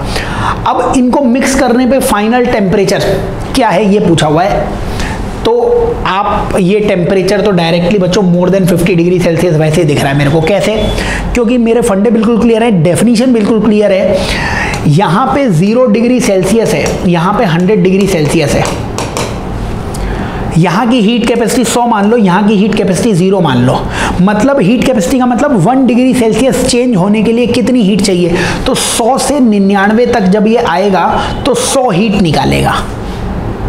लेकिन 0 से 1 तक जाएगा तो हीट कैपेसिटी टेम्परेचर के प्रोपोर्शनल है, मतलब 1 पे आने पे इसे 1 हीट चाहिए, 1 तक आने के लिए 1 हीट चाहिए। बताओ, तो जब ये 100 से 99 गया तो इसने 100 हीट निकाली। अब उस 100 हीट ने क्या किया होगा, 0 से 1 तक आने के लिए इसे 1 ही हीट चाहिए, फिर 1 से 2 तक आने के लिए इसे 2 हीट चाहिए, फिर 2 से 3 तक आने के लिए इसे 3 हीट चाहिए। हीट कैपेसिटी मतलब कितनी हीट चाहिए 1 डिग्री सेल्सियस टेम्परेचर बढ़ाने के लिए। आपको समझ में आना चाहिए कि पहले 1 डिग्री सेल्सियस चेंज करने के लिए इसने 100 हीट रिलीज कर दी। बताओ 100 हीट रिलीज करेंगे तो टेम्परेचर केवल 1 डिग्री सेल्सियस से नहीं बढ़ेगा, बहुत सारा टेम्परेचर बढ़ जाएगा, क्योंकि 1 टेम्परेचर बढ़ाने के लिए 1 ही हीट चाहिए, फिर 2 हीट चाहिए, 3 हीट चाहिए, तो 100 हीट से इसका टेम्परेचर काफ़ी ज़्यादा बढ़ जाएगा। फिर 99 से 98 आएगा तो ये 99 हीट रिलीज करेगा, उस 99 से फिर टेम्परेचर बहुत ज़्यादा आ जाएगा। तो कॉमन सेंस कहता है कि टेम्परेचर 50 से ज़्यादा ही आएगा। क्यों 50 से ज़्यादा आएगा? क्योंकि इस साइड वाले की हीट कैपेसिटी ज़्यादा है, तो ठंडा होने में ज़्यादा हीट रिलीज होगी और गर्म होने में हीट की कम आवश्यकता है। मान लीजिए दोनों की हीट कैपेसिटी सेम होती, हीट कैपेसिटी अगर दोनों की सेम होती, मान लीजिए हीट कैपेसिटी दी होती आपको 1 जूल। 1 जूल का मतलब हीट कैपेसिटी का मतलब क्या हो जाएगा कि 1 डिग्री सेल्सियस टेम्परेचर चेंज करने के लिए 1 जूल हीट चाहिए। तो अगर हीट कैपेसिटी सेम होती ना तो दोनों को मिक्स करने पे टेम्परेचर बीचों बीच आ जाता, 50 आ जाता, क्योंकि 100 से 99 1 डिग्री सेल्सियस का चेंज हुआ तो 1 जूल हीट निकली, और 0 से 1 को बढ़ाने के लिए भी 1 जूल हीट ही चाहिए अगर तुम कांस्टेंट हीट कैपेसिटी मानते तो। फिर 99 से 98 में भी 1 जूल निकलती और 1 से 2 में भी 1 जूल बढ़ जाती, तो बीच का टेम्परेचर सेम कब आता, जब हीट कैपेसिटी सेम हो जाती। अगर ये वाली हीट कैपेसिटी ज़्यादा होती तो ज़्यादा हीट चाहिए थी, तो ज़्यादा हीट चाहिए होती तो 50 से छोटा टेम्परेचर हो जाता। अगर ये वाली हीट कैपेसिटी ज़्यादा है तो ठंडा होने में ज़्यादा हीट निकल रही है, ज़्यादा हीट निकलेगी तो 50 तक पहुंच ही नहीं पाएगा, उससे पहले उसका टेम्परेचर ज़्यादा आ जाएगा, इसीलिए मोर देन 50 डिग्री सेल्सियस इसका आंसर है। बच्चों याद रखना, ये कंसेप्ट आपको समझना पड़ेगा। हीट कैपेसिटी मतलब 1 डिग्री सेल्सियस चेंज होने के लिए कितनी हीट की ज़रूरत होती है। मैं एक लास्ट बार और इसे बता देता हूँ अगर कुछ डाउट है तो। 2 ऑब्जेक्ट्स थे 0 डिग्री सेल्सियस और ये ऑब्जेक्ट है 100 डिग्री सेल्सियस पर। हीट कैपेसिटी टेम्परेचर के साथ प्रोपोर्शन है, मतलब यहाँ की हीट कैपेसिटी 100 है, मतलब 100 से 99 पे ये जाएगा तो 100 हीट इसने रिलीज की, 100 हीट निकली और वो इसके पास पहुंची, इसका टेम्परेचर बढ़ाया। यहाँ की हीट कैपेसिटी 0 थी क्योंकि टेम्परेचर के प्रोपोर्शनल है, 0 से 1 तक आने के लिए 1 हीट ही चाहिए। अब 100 हीट निकली है तो 1 हीट ने टेम्परेचर 1 तक बढ़ाया होगा, 2 हीट ने टेम्परेचर 2 तक बढ़ा दिया होगा, 3 के लिए 3 और हीट चाहिए। तो बताइए आप इस 100 हीट ने उसका टेम्परेचर कितना बढ़ा दिया होगा? 1 से तो ज़्यादा ही बढ़ाया होगा ना, 10, 15, 20 तक बढ़ा दिया होगा कुछ टेम्परेचर। कि कितनी हीट चाहिए, 1 तक आने के लिए 1 हीट चाहिए, 2 तक आने के लिए 2 हीट चाहिए, 3 तक आने के लिए 3 हीट चाहिए, 4 तक आने के लिए 4 हीट चाहिए। ऐसे प्लस करते करते 100 जब तक नहीं हो जाता 100 तब तक ये हीट उसका टेम्परेचर बढ़ाती रहेगी। तो यहाँ पे तो 1 ही डिग्री सेल्सियस डिक्रीज हुआ, लेकिन यहाँ पे इंक्रीज कितने का हो गया, 10-20 का हो गया होगा। फिर यहाँ पे 99 हीट निकलेगी, फिर यहाँ पे कुछ 10 का इंक्रीज हो जाएगा। तो समझ में आ रहा है यार, ये 50 से आगे ही आ जाएगा, इसीलिए आपको टेम्परेचर 50 से ज़्यादा बोल रहे हैं। अच्छा क्वेश्चन है, इसलिए अच्छा है क्योंकि हीट कैपेसिटी का कंसेप्ट समझ में आएगा तभी ये क्वेश्चन होगा, अदरवाइज इक्वेशन बनाओगे तो बात अलग है ना। तो समझिए ताकि हीट कैपेसिटी का फंडे भी क्लियर हो जाएं। नेक्स्ट क्वेश्चन की तरफ चलते हैं अपन, क्वेश्चन नंबर 160 की तरफ। बताइए क्वेश्चन नंबर 160। क्वेश्चन नंबर 160 में बोला गया है body cools from temperature 3T to 2T in 10 minutes, और रूम टेम्परेचर T है, न्यूटन्स लॉ ऑफ कूलिंग लगाना है, टेम्परेचर ऑफ अ बॉडी अगले 10 सेकंड में कितना हो जाएगा। बच्चों न्यूटन्स लॉ ऑफ कूलिंग का फॉर्मूला लगाओ, θ1 minus θ2 by T equals to K θ1 plus θ2 by 2 minus θ0। अगले 10 सेकंड में अब 2T तो हो ही गया है, तो 2T माइनस मान लेते हैं थीटा पे चला गया, अब वो 2T से अगला टेम्परेचर थीटा हो जाता है, तो θ1 minus θ2 by T equals to K θ1 plus θ2 by 2 minus θ0।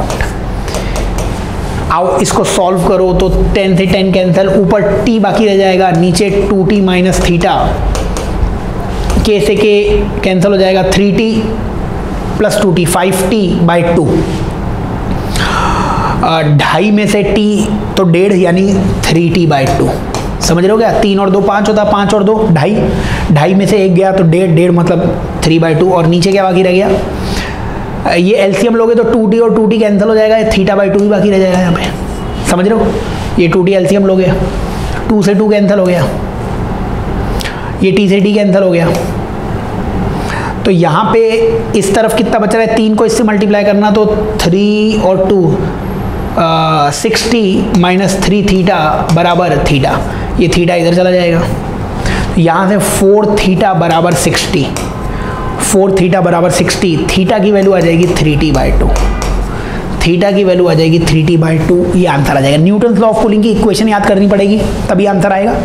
चलिए अगले क्वेश्चन की तरफ चलते हैं, नेक्स्ट क्वेश्चन की तरफ। 161 नंबर का क्वेश्चन, 161 नंबर का क्वेश्चन बोला है 1 mole of monoatomic gas undergoes a process PV cube, heat capacity during the process. Heat capacity का फॉर्मूला होता था CV minus R upon M minus 1।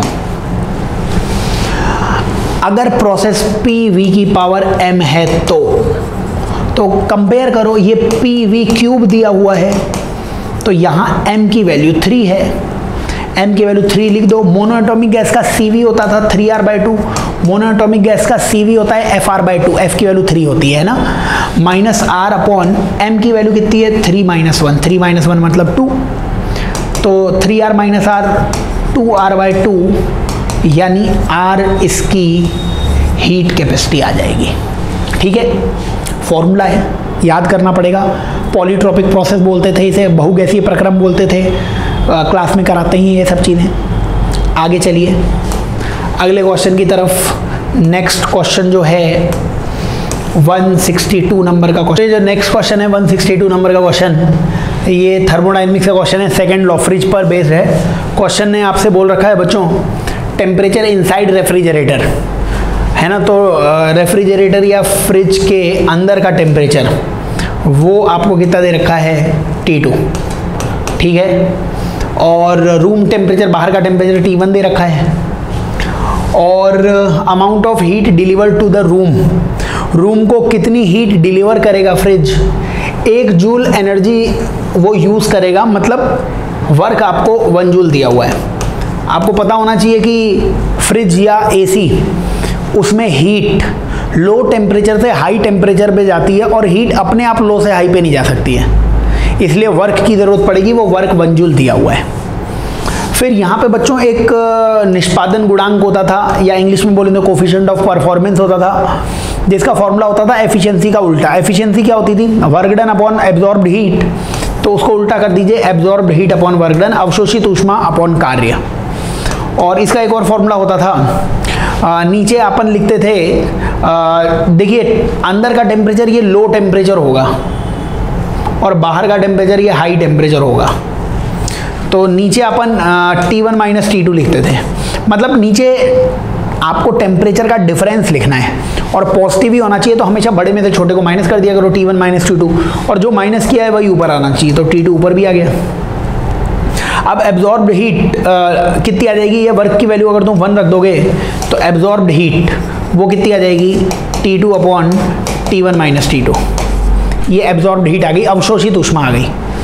अब होता क्या है कि अंदर से ये Q एब्जॉर्ब, फ्रिज के अंदर से हीट एब्जॉर्ब होती है, कुछ वर्क किया जाता है, तो बाहर हीट रिलीज कितनी होती है। अगर मैं इसे वापस से बनाऊं तो एक्चुअली होता क्या है, लो टेम्परेचर से हीट एब्जॉर्ब हुई, कुछ वर्क किया गया, तो हीट रिलीज कितनी होगी, हीट निष्कासित कितनी होगी, वो Q absorb plus work done.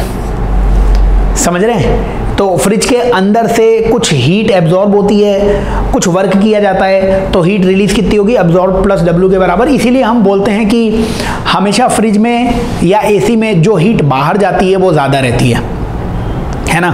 तो यहाँ पे आ जाएगा, तुम्हें रिलीज हीट चाहिए थी Q absorb plus work done.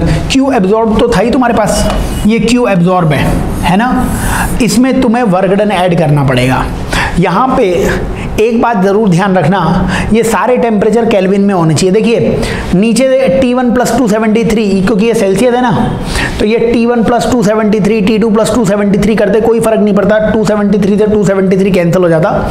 लेकिन ऊपर T2 डिग्री सेल्सियस नहीं, T2 प्लस 273 ये लिखना पड़ेगा। तो ऊपर यहाँ पे भी T2 प्लस 273 ये ज़रूर लिख दें आप। ये एब्जॉर्ब हीट है, अवशोषित ऊष्मा है। इसमें वर्क को जोड़ दीजिए, वर्क की वैल्यू 1 थी, इसमें 1 जोड़ दीजिए, इसमें 1 जोड़ेंगे आंसर आ जाएगा।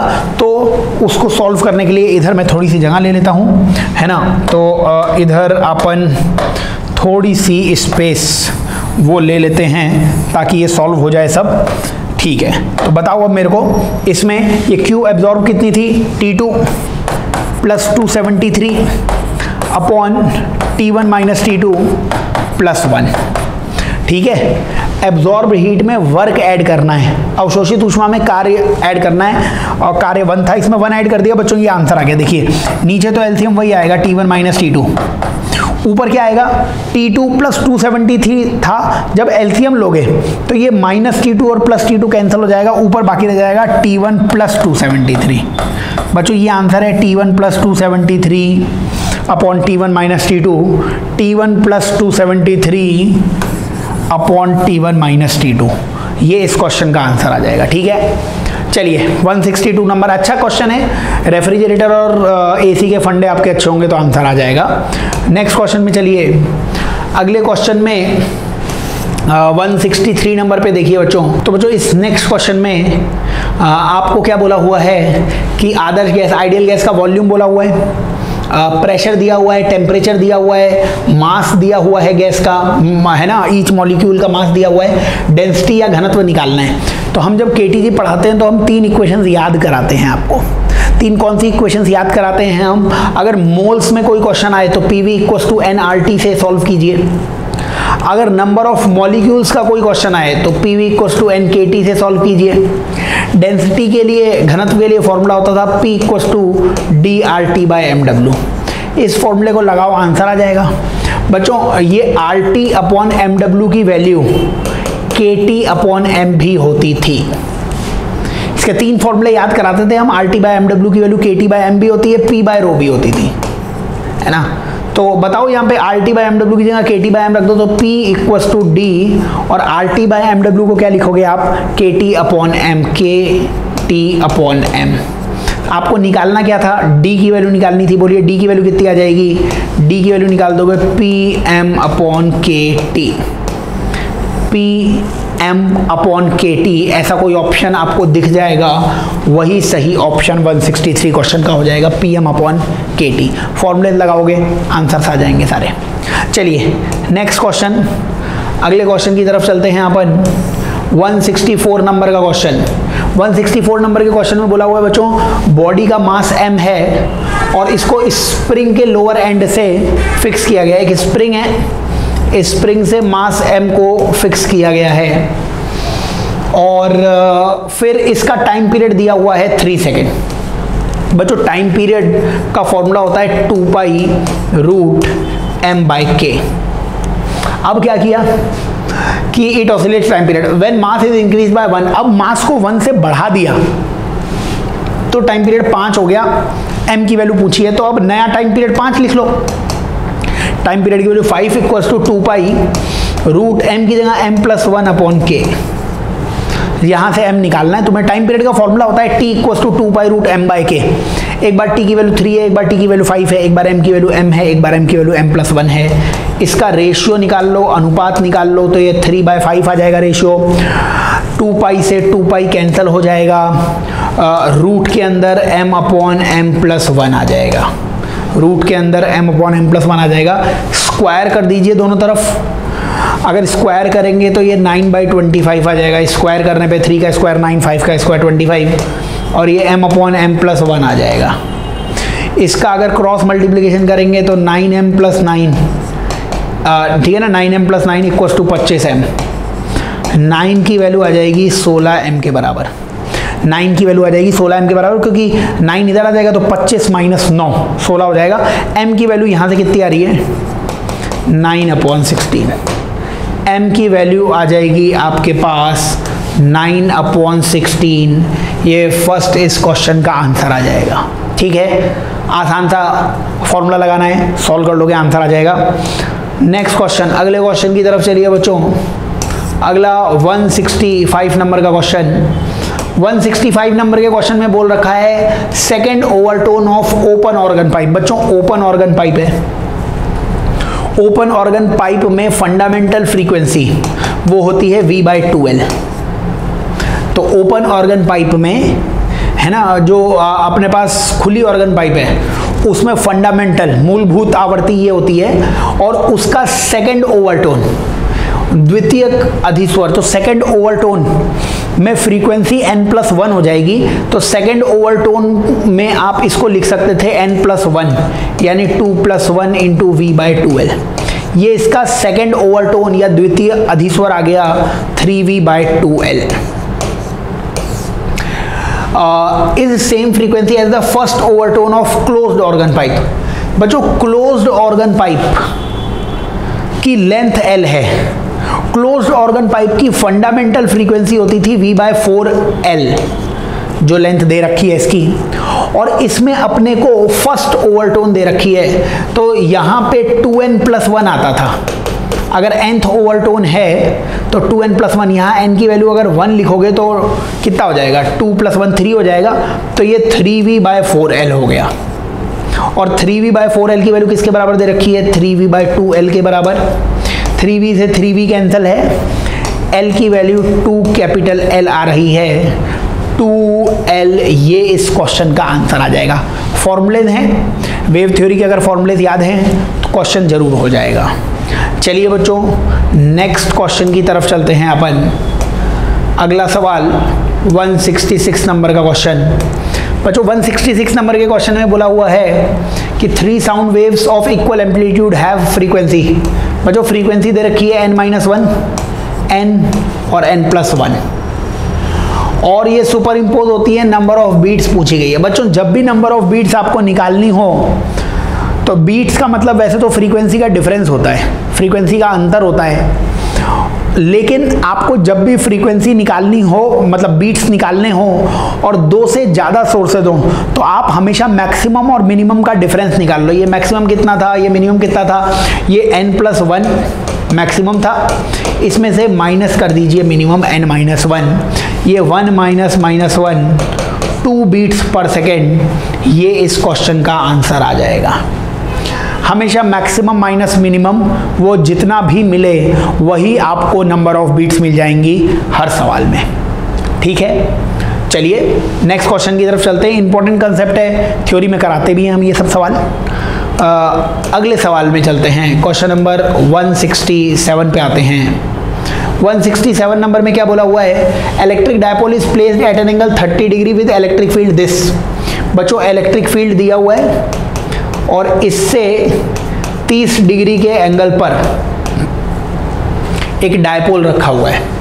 The charge on dipole if dipole length is this is, ठीक है, तो उस पर आवेश निकालना है। तो अपने को एक द्विध्रुव दिया हुआ है ना, वो कितना दिया हुआ है अपने को, 2 × 10⁵।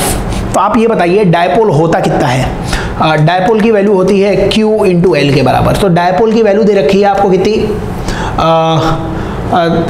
Is placed at an angle electric field intensity. तो ये E की वैल्यू दे रखी है आपको इट एक्सपीरियंसेस टॉर्क। अच्छा, तो टॉर्क दिया हुआ है ना इसमें, अब आंसर आ जाएगा। देखो तो क्वेश्चन ने क्या बोला हुआ है आपको, ये तो इलेक्ट्रिक फील्ड दिया हुआ है ई की वैल्यू, और ये बच्चों आपको टॉर्क की वैल्यू दी हुई है। तो टॉर्क का फॉर्मूला लगाओ, बोलो।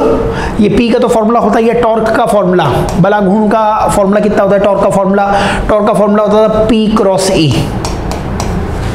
तो टॉर्क की वैल्यू लिख दो, टॉर्क आपको बला घूर्ण कितना दिया हुआ है 4, पी की जगह क्यू इंटू एल, क्यू, और एल की वैल्यू कितनी है 2 सेंटीमीटर मतलब 2/100, और ई की वैल्यू कितनी है 2 इंटू 10⁵, और ए क्रॉस बी मतलब A B sine theta, sine 30 की वैल्यू 1/2 आएगी, 1/2 से 2 कैंसिल हो गया, ठीक है। ये 2 से इधर 2 आया है, तो बताइए आंसर कितना आएगा, 2 = क्यू, और ये इंटू 10⁵, ये इधर 2 आ जाएगा, ये क्यू आ जाएगा, और 10⁵, और यानी 10⁵, तो क्यू की वैल्यू आ जाएगी 2 मिली कूलम के बराबर।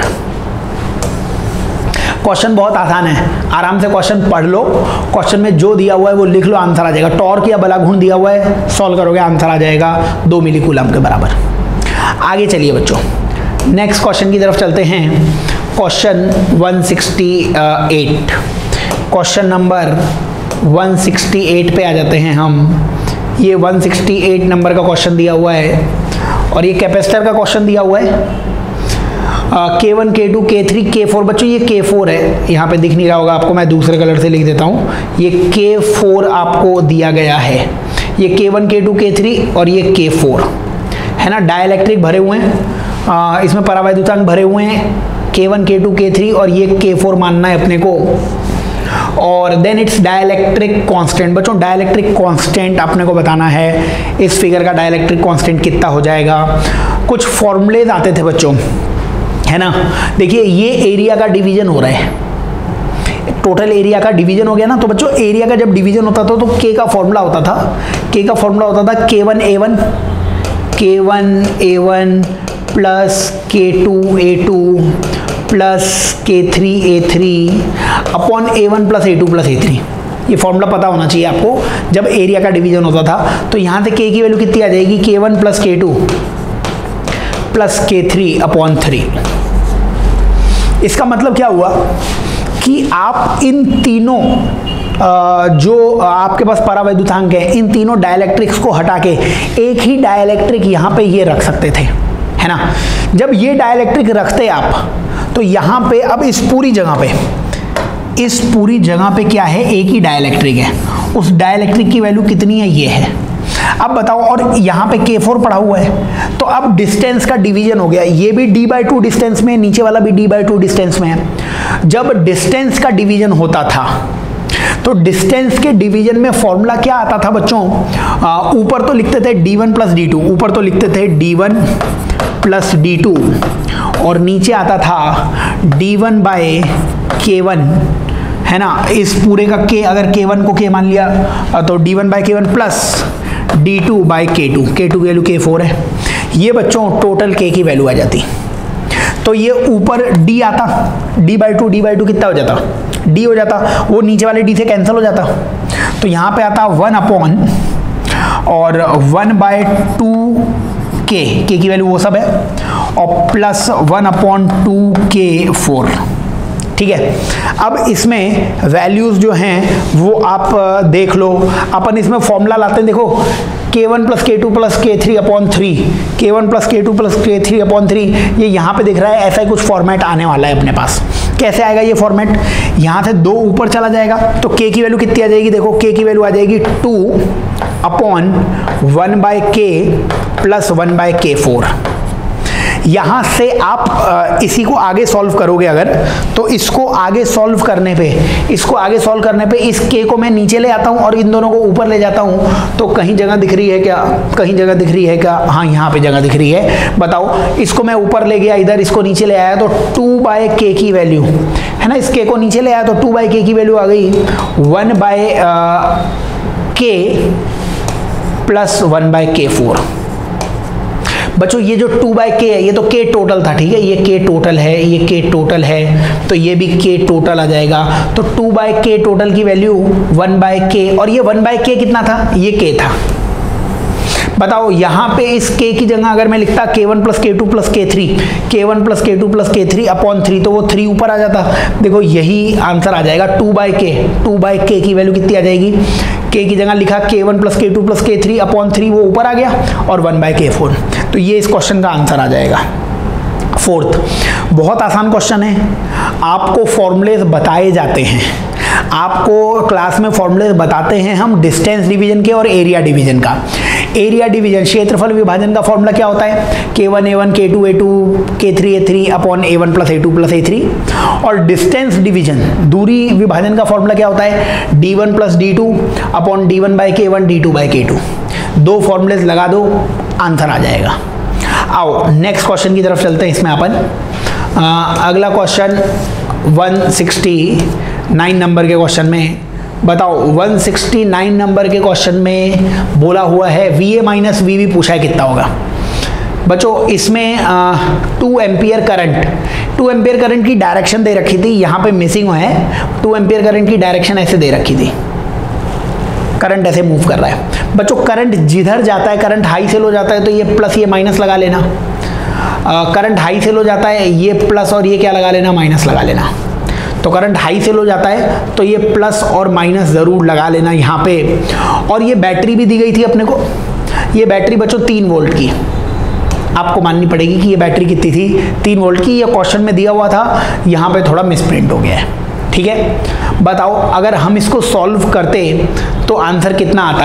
आप KVL लगाओ, ए पे थे आप VA, यहाँ से इधर गए आप माइनस से लीव कर रहे हो तो माइनस I इंटू आर, यहाँ से आगे गए माइनस से बाहर निकल रहे हो -3, यहाँ से आगे गए minus I into are, I की वैल्यू 2 आर की वैल्यू 1, और कहाँ पर आ गए आप आ गए B पर, VB।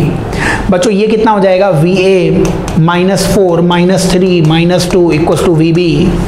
यहाँ से VA माइनस VB कितना आ रहा है, 4 3 7 2 9 वोल्ट, ठीक है ना। 4 3 7 और 2 9 वोल्ट आ जाएगा इधर। ये क्वेश्चन ने दिया हुआ था, यहाँ पे थोड़ा प्रिंटिंग मिस्टेक है, करंट की डायरेक्शन आगे की तरफ है और ये बैटरी 3 वोल्ट की दी गई थी। बाकी KVL लगाना आपको आता होगा, ठीक से KVL लगाइए, आंसर इस क्वेश्चन का आ जाएगा।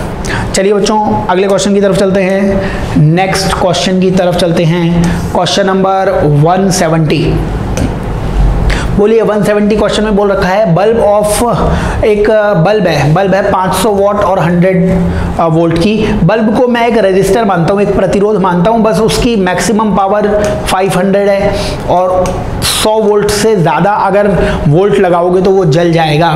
Is used in 230 volt main supply when a resistor R। अब इसमें एक रजिस्टर R भी जोड़ना है और एक सप्लाई आ रही है 230 वोल्ट की, तो इट वर्क्स 500 वॉट, तो वैल्यू ऑफ R। अब ये बताओ, ये लगाने पर पावर 500 वॉट आ रही है, पावर 500 वॉट आ रही है, इसका मतलब इसका पोटेंशियल डिफरेंस, इसका विभवांतर भी 100 वोल्ट रहा होगा। अब 230 में से अगर ये 100 वोल्ट है तो इसको 130 वोल्ट होना पड़ेगा कि नहीं होना पड़ेगा, बिल्कुल होना पड़ेगा। तो आप बताओ इनमें करंट सेम ही जाएगा शायद, क्योंकि ये सीरीज में है। बच्चों अगर इन दोनों में करंट सेम है तो V इक्वल्स टू IR में I सेम है, अगर I सेम है तो V प्रोपोर्शनल टू R होना चाहिए। V प्रोपोर्शनल टू R का मतलब V1 bye V2 R1 bye R2 होना चाहिए। तुम इसका रेजिस्टेंस, इसका प्रतिरोध बता दो। रेजिस्टेंस बच्चों power equals to V square upon R होती है। पावर 500 वॉट, V स्क्वायर मतलब 100 इंटू 100 और R की वैल्यू तुम्हें निकालनी है। 2 0 से 2 0 कैंसिल हो जाएंगे। R की वैल्यू यहाँ से 20 दिख रही है मेरे को, क्योंकि 100/5 आ जाएगा ना, ये 5 नीचे आ जाएगा तो 100/5 यानी 20। तो इसका रेजिस्टेंस इसका 20 ओम है। तो बताओ यहाँ से V1/V2, ये V कितना है 100, तो 100 upon 130 equals to 20 upon V2। V1 upon V2, V1 कितना है 100 upon 130, 100 upon 130, R1/R2 20 upon V2 आ जाएगा। 20 से इसको कैंसिल करोगे 5 आ जाएगा, और ये R2 था, है ना, जो भी R2 था, यहाँ से R2 की वैल्यू आ जाएगी आपके पास 130/5। R2 की वैल्यू 130/5 आ जाएगी।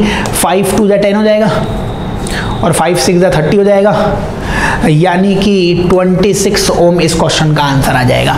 बल्ब के जो भी क्वेश्चन है उनको करंट इलेक्ट्रिसिटी की स्टाइल में करो, V इक्वल्स टू IR से करो। बल्ब का मतलब क्या होता है, एक रेजिस्टर ही है। बल्ब एक रेजिस्टर ही है जिसमें ज़्यादा से ज़्यादा पावर कितनी आ सकती है, ज़्यादा से ज़्यादा वोल्टेज कितना लगा सकते हो, वो पहले से गिवन है। फिर सीरीज में थे ये तो करंट सेम हो गया, करंट सेम हो गया तो V और R प्रोपोर्शनल हो गए। V और R का रेशियो दो, V1/V2 कितना था वो लिखा हुआ है, ये 100 है, ये तो ये 130 होगा क्योंकि टोटल 130 है तो ये 100, ये 130। R1 की वैल्यू 20 थी, R2 की वैल्यू निकालना है यहाँ से सॉल्व करके, वही आंसर आ जाएगा। चलो अगले सवाल की तरफ चलते हैं अपन। नेक्स्ट क्वेश्चन 171 नंबर का क्वेश्चन बताइए बच्चों। 171 नंबर के क्वेश्चन में बोला हुआ है a long wire carrying a study current is bent into a circular loop of 1 turn, the magnetic field at the centre is B। बच्चों यहाँ पे एक वायर है ना, तो वायर की लेंथ कांस्टेंट मानोगे। जब लेंथ कांस्टेंट होती है तो हमने आपको पढ़ा रखा है मैग्नेटिक फील्ड n स्क्वायर के प्रोपोर्शनल होता है। अगर ये याद होगा तो ओरली आंसर आ जाएगा, है ना। मैग्नेटिक फील्ड n स्क्वायर के प्रोपोर्शनल कैसे होता है वो भी बता देता हूँ अगर आपको कुछ डाउट है तो। मैग्नेटिक फील्ड सेंटर पे आता है μ0 NI/2R, ये आता है ना। अगर लेंथ कांस्टेंट है तो बताओ ये लेंथ L होगी और इसी L से तुमने मान लीजिए n टर्न्स घुमा दिया, इसे n बार घुमा दिया, तभी तो यहाँ पे n लिखा हुआ है। तो 2πr एक की लेंथ होगी तो n की लेंथ n इंटू 2πr आ जाएगी। यानी कि आप r ये लेंथ कांस्टेंट है, 2π कांस्टेंट है तो r को 1/n के प्रोपोर्शनल मान सकते हो। तो r की जगह जब आप 1/n लिखते तो b प्रोपोर्शनल आता है n/r के, और जब आप r की जगह 1/n लिखोगे तो b खुद किसके प्रोपोर्शनल आ जाएगा, n स्क्वायर के। और यहाँ से ये भी निकाल सकते थे कि R स्क्वायर के इनवर्स रेशियो में भी होता है। तो ये हमें पहले पता होना चाहिए, ये डेरिवेशन मैंने बता दिया है आपको कि जब लेंथ कांस्टेंट होगी तो B n स्क्वायर के प्रोपोर्शनल है। अब it is then bent into a circular coil of n turns, तो मैग्नेटिक फील्ड कितना हो जाएगा बच्चों। पहले नंबर ऑफ टर्न्स 1 थे, बाद में नंबर ऑफ टर्न्स n कर दिया आपने, तो नंबर ऑफ टर्न्स n कर दोगे तो B n स्क्वायर के प्रोपोर्शनल है, मतलब n स्क्वायर टाइम्स हो जाएगा। और क्या है, n स्क्वायर टाइम्स का मतलब n स्क्वायर भी आंसर आ जाएगा। अभी कोई बोलता कि नंबर ऑफ टर्न्स 4 गुने कर दिए, 4 टाइम्स कर दिया तो 4 का स्क्वायर मैग्नेटिक फील्ड 16 टाइम्स हो जाएगा। अभी n टाइम्स किया है तो n स्क्वायर टाइम्स आंसर आ जाएगा। थर्ड क्वेश्चन का आंसर है जो सबको याद रहता है, करवाते हैं, हर कोई करवाता है, तो ये याद होना चाहिए अपने को, वरना डेरिवेशन बताया ये आपको। आओ नेक्स्ट अगले क्वेश्चन की तरफ चलते हैं अपन। नेक्स्ट क्वेश्चन 172 नंबर का क्वेश्चन। 172 नंबर के क्वेश्चन में bar magnet is hung by a thin cotton thread in uniform magnetic field is in equilibrium, the energy required to rotate by 60 degrees W। बच्चों इसको 60 डिग्री तक rotate करने के लिए work W होता है, तो वर्क का फॉर्मूला होता था mb cos θ1 माइनस cos θ2। देखिए मैग्नेटिक फील्ड के पैरेलल मैग्नेट पड़ी होगी तभी वो इक्विलिब्रियम में होगी, है ना। और यहाँ से तुमने उसे 60 डिग्री घुमा दिया है, तो 60 डिग्री घुमाने पे कितने वर्क की जरूरत पड़ेगी, mb cos θ1 माइनस cos θ2। तो वर्क का आंसर आएगा mb cos 0 की वैल्यू 1 और cos 60 की वैल्यू हाफ, तो वर्क का आंसर आ जाएगा mb/2। अब आगे क्या बोलता है, now the torque required to keep the in new position. अच्छा तो अब इधर आप ये बताओ मेरे को, ऐसे मैग्नेटिक फील्ड मान लो और शुरुआत में m वेक्टर मैग्नेटिक मोमेंट इसके पैरेलल था, है ना, और ये m वेक्टर हमेशा b के पैरेलल ही होना चाहता है ना, क्योंकि ये स्टेबल इक्विलिब्रियम होता है। तो इसको 60 डिग्री तक तुमने घुमा दिया तो तुमने वर्क कितना किया होगा, इतना वर्क किया होगा, ये तो हमने निकाल ही लिया है। अब ये बताओ, ये यहाँ पे m पड़ा हुआ है, मैंने बोला ना m हमेशा b के पैरेलल होना चाहता है, तो m अपने आप घूम के b की तरफ आना चाहेगा क्योंकि इस पे टॉर्क लग रहा होगा। टॉर्क का फॉर्मूला होता था mb sin थीटा, यानी mb√3/2। बच्चों इतना टॉर्क लग रहा होगा नीचे की तरफ जो इसे b के पैरेलल लाना चाहेगा। अगर इतना टॉर्क नीचे लग रहा है तो तुम भी एक्सटर्नल टॉर्क इसके अपोजिट लगा दो, कितना लगा दो, इतना ही लगा देना। इसमें mb/2 को तुम w भी लिख सकते हो। तो बेसिकली ये w√3 टॉर्क नीचे लग रहा था, इतना ही टॉर्क तुम अपोजिट डायरेक्शन में लगा देना, तो ये रुका रहेगा w√3। थर्ड इस क्वेश्चन का आंसर आ जाएगा। याद करना है अपने को, सिंपल सा क्वेश्चन है, पता होना चाहिए कि जो डायपोल्स होते हैं, चाहे मैग्नेटिक हो चाहे इलेक्ट्रिक डायपोल हो, वो इलेक्ट्रिक फील्ड या मैग्नेटिक फील्ड के पैरेलल होना चाहते हैं, उनको रोकना है तो अपोजिट में टॉर्क लगाना पड़ेगा आपको। ठीक है, अच्छा सवाल है, कंसेप्ट्स क्लियर हैं तो हो जाएगा। नेक्स्ट अगले क्वेश्चन की तरफ चलते हैं अपन। अगला क्वेश्चन 173 नंबर का क्वेश्चन। इस नेक्स्ट क्वेश्चन में देख लीजिए अपने को क्या निकालना है। इलेक्ट्रॉन मूव कर रहा है सर्कुलर ऑर्बिट में, ट्रांसफर मैग्नेटिक फील्ड है, ट्रांसफर परपेंडिकुलर मैग्नेटिक फील्ड में इलेक्ट्रॉन का पाथ सर्कुलर मोशन ही होगा। उसकी फ्रीक्वेंसी निकालनी है अपने को। तो फ्रीक्वेंसी का तो फॉर्मूला होता है, फ्रीक्वेंसी का फॉर्मूला होता है qB/2πm। ये फॉर्मूला तो याद रहता है। क्यों याद रहता है? क्योंकि बच्चों मैग्नेटिक फील्ड में टाइम पीरियड और फ्रीक्वेंसी वो रेडियस और वेलोसिटी पे डिपेंड नहीं करती है, जिस पे साइक्लोट्रॉन बेस्ड है। तो साइक्लोट्रॉन सबको याद होता है, इसलिए ये फॉर्मूला भी आपको ज़रूर याद होगा। नहीं याद है तो डेरिवेशन भी कर सकते हो कि मैग्नेटिक फील्ड में रेडियस का फॉर्मूला होता है mv/qb। अब ये तो याद होगा ही, वरना इसका भी डेरिवेशन बताना पड़ेगा। लेकिन फिर कितने डेरिवेशन बताएंगे? मान लो इसका डेरिवेशन सेंट्रीपिटल फोर्स को मैग्नेटिक फोर्स के बराबर कर देना। अगर ये रेडियस है तो speed equals to distance upon time, ये लगा दो। यहाँ से v इक्वल्स टू 2πr की वैल्यू mv/qb और t, ये v से v कैंसिल, t की वैल्यू आ गई 2πm/qb। और t को उल्टा कर दो तो फ्रीक्वेंसी आ जाएगी। फ्रीक्वेंसी कितनी आ जाएगी? qB/2πm। तो फ्रीक्वेंसी का फॉर्मूला आ गया q मतलब 1.6 इंटू 10 की पावर, अच्छा q/m जो है ना, q/m, इसकी वैल्यू अगले ने इतनी दे रखी है तो वही यूज़ कर लो। ये सब क्या लिख रहे हो, अपने मन से कुछ वैल्यूज़ ना लिखें और जो क्वेश्चन ने दे रखी है वही वैल्यू लिख लेते हैं। तो अपने को फ्रीक्वेंसी निकालनी थी, तो फ्रीक्वेंसी में ये जो q/m है, ये q/m आप लिख लेना 1.76 इंटू 10 की पावर 11। q/m आ गया b कितना है? b है 3.5 इंटू 10 की पावर -2 अपॉन 2π। बस इसको सॉल्व कर लोगे तो ये आपके पास आंसर आ जाएगा। यहाँ पे 10 की पावर 11 और 10 की पावर -2, ये 10 की पावर 9 बाकी रह जाएगा और कुछ नंबर्स भी बाकी रह जाएंगे। बच्चों ये 1.7 और 3.5 है ना, 1.7 और 3.5 और नीचे 2 और पाई की वैल्यू 3.14। ठीक है बच्चों, ये नंबर देखो 1.7 को इससे काटोगे तो 2 बार कैंसिल होगा, ये लगभग 1 ही मान सकते हो। 4 और 3.5, तो ये लगभग ये संख्या 1 आ जाएगी, क्योंकि मैंने इसको थोड़ा कम ही किया है। तो 1.76 था ये, है ना। तो ये 3.5/4 जो है, ये 3.5/3.5 ही आएगा रफली। 10 की पावर 9 1 गीगाहर्ट्ज़, 10 की पावर 9 में और कोई ऑप्शन ही नहीं है, वही आंसर आ जाएगा। ठीक है, आगे चलो नेक्स्ट क्वेश्चन की तरफ चलते हैं। तो नीट के क्वेश्चंस में कैलकुलेशन ज़रूर अच्छी करके चलना आप, तो आंसर आसानी से आ जाएंगे।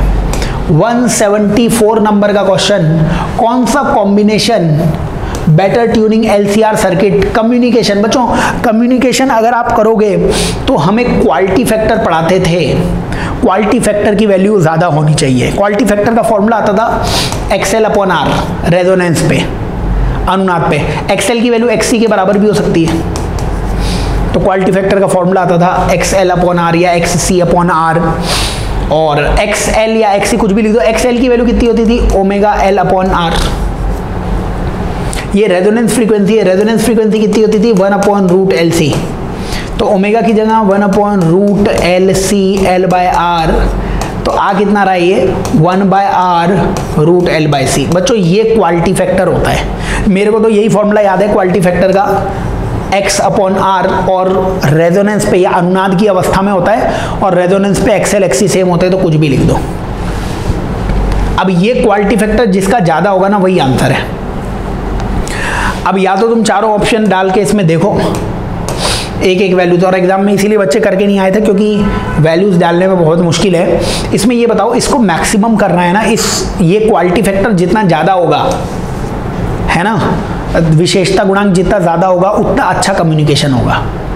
तो ये बताओ, अगर इसको ज़्यादा करना है तो R और C की वैल्यू छोटी होनी चाहिए और L की वैल्यू बड़ी होनी चाहिए। R और C की वैल्यू सबसे छोटी, R की वैल्यू सबसे छोटी 15 है, दिख रही है ना, और C की वैल्यू भी सबसे छोटी इसी ऑप्शन में है, देखिए 30, 35, 45, 45। तो R और C सबसे छोटा है और इसका ही L सबसे बड़ा है।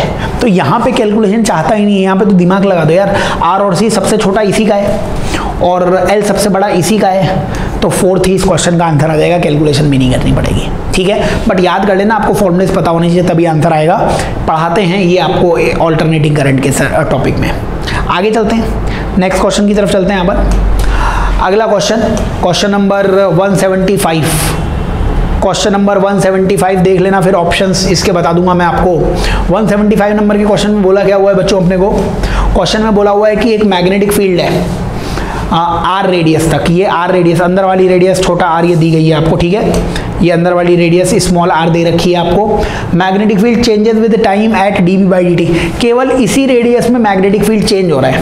ये लूप 1 है, ये लूप 2 है, और loop 1 of radius r greater than r। तो अपन ने एक रेडियस r लिया जो इस r से बड़ा है, enclosed. Loop 2 of radius r is outside the region. अच्छा, तो यहाँ पे तो एक लूप 1 लिया है जिसके अंदर मैग्नेटिक फील्ड चेंज हो रहा है, और यहाँ पे एक और लूप बनाया है लेकिन इसके अंदर मैग्नेटिक फील्ड चेंज नहीं हो रहा है। ईएमएफ आपको निकालना है कितना होगा, ऑप्शंस बाद में देख लेंगे। ये बताओ, ईएमएफ का फॉर्मूला होता था -d∅dt, -d∅dt। फाई की वैल्यू b इंटू ए होती थी। बच्चों ये कौन सा एरिया होता था? वो एरिया जिसमें मैग्नेटिक फील्ड है या मैग्नेटिक फील्ड चेंज हो रहा है, कोई भी एरिया लिखो मैग्नेटिक फील्ड से रिलेटेड एरिया। इस पहले लूप में अगर आप बात करो, इस पहले लूप में किस एरिया में मैग्नेटिक फील्ड चेंज हो रहा है? केवल इतने से एरिया में, और ये कितना एरिया है? पाई छोटा r², b into pi r²।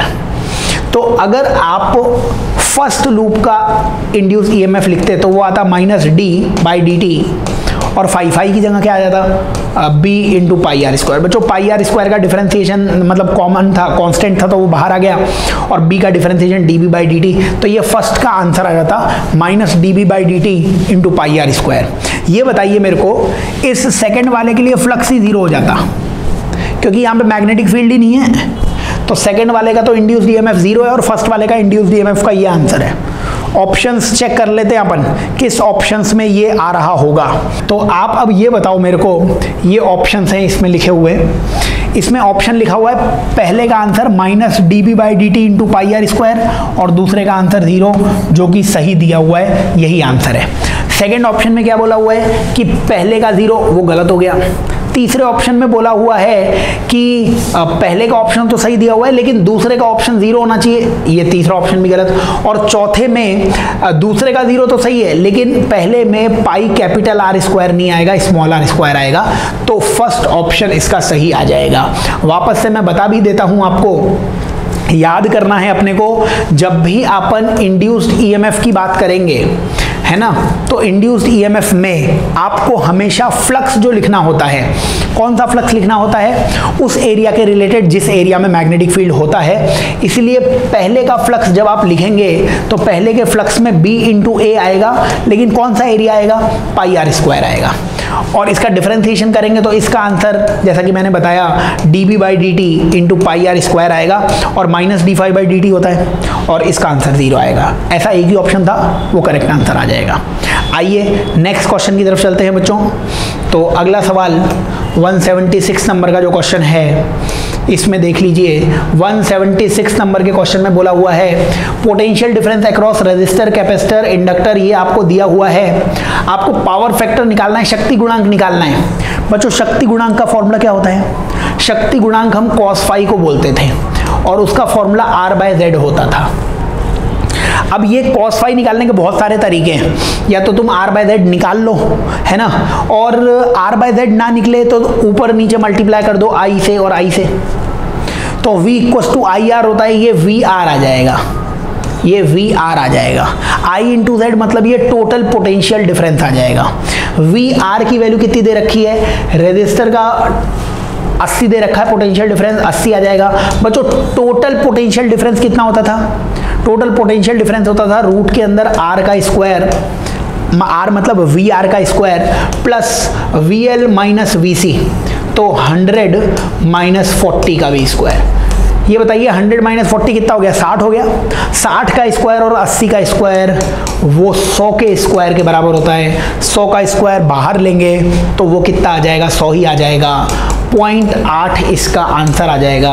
176 number के क्वेश्चन का ये आंसर आ जाएगा। फॉर्मूला है शक्ति गुणांक का, पावर फैक्टर का, और इसको ट्रायंगल बना के भी सॉल्व कर सकते हो, किसी भी तरीके से करो आंसर यही आएगा। चलो नेक्स्ट क्वेश्चन में चलते हैं। अगला क्वेश्चन 177 नंबर का जो क्वेश्चन है, तो नेक्स्ट क्वेश्चन में आपको दे रखा है 100 ओम का रेजिस्टेंस है, तो 100 ओम का प्रतिरोध बना दीजिए, और 100 ओम रिएक्टेंस का कैपेसिटर है। एक कैपेसिटर है जिसमें XC की वैल्यू भी 100 है और कनेक्टेड इन सीरीज, और एक यहाँ पे सप्लाई दे रखी है बच्चों 220 वोल्ट की। कुछ नहीं बोला हुआ है, तो ये RMS वोल्टेज आपको दे रखी है। बच्चों आप V equals to IZ formula लगाइए, है ना। V की भी पीक वैल्यू लिखिए, शिखर मान लिखिए, धारा का भी पीक वैल्यू शिखर मान, और Z की वैल्यू आ जाएगी आपके पास। पीक वैल्यू ये RMS वैल्यू है, RMS को आपको √2 से मल्टीप्लाई करना पड़ेगा, तो वो पीक वैल्यू या शिखर मान आ जाएगा। I का शिखर मान, धारा का शिखर मान वो आपको चाहिए, और Z बच्चों Z की वैल्यू आ जाएगी रूट के अंदर R स्क्वायर प्लस XC का स्क्वायर। R भी 100 है, XC भी 100 है, तो 100 का स्क्वायर 100 का स्क्वायर, ये 100 √2 आ जाएगा, तो यहाँ 100 √2। ये √2 से √2 कैंसिल होगा बच्चों, ये 100 नीचे पहुँचेगा, 220/100 यानी 2.2 एम्पियर। ये अपने पास पीक वैल्यू आ जाएगी, शिखर मान आ जाएगा डिस्प्लेसमेंट करंट का। ठीक है, आगे चलते हैं बच्चों। 177 नंबर का क्वेश्चन हो गया था, अब आएगा बच्चों 178 नंबर का क्वेश्चन।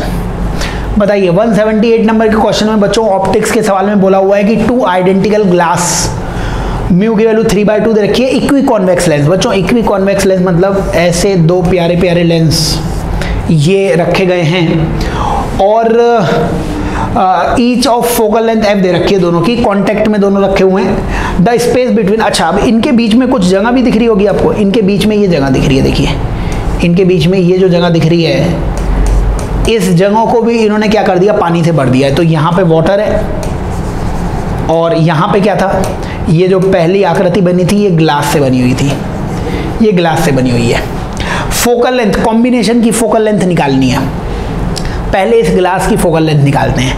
लेंथ मेकर फॉर्मूला लगाओ, 1/f ग्लास का इक्वल्स टू ग्लास का म्यू, और ये एयर में ही रखा हुआ है, तो नीचे 1 - 1, और 1/r minus 1/-r, 1/r1 minus 1/r2 होती है, तो वो वही आ जाएगा 1/r प्लस 1/r।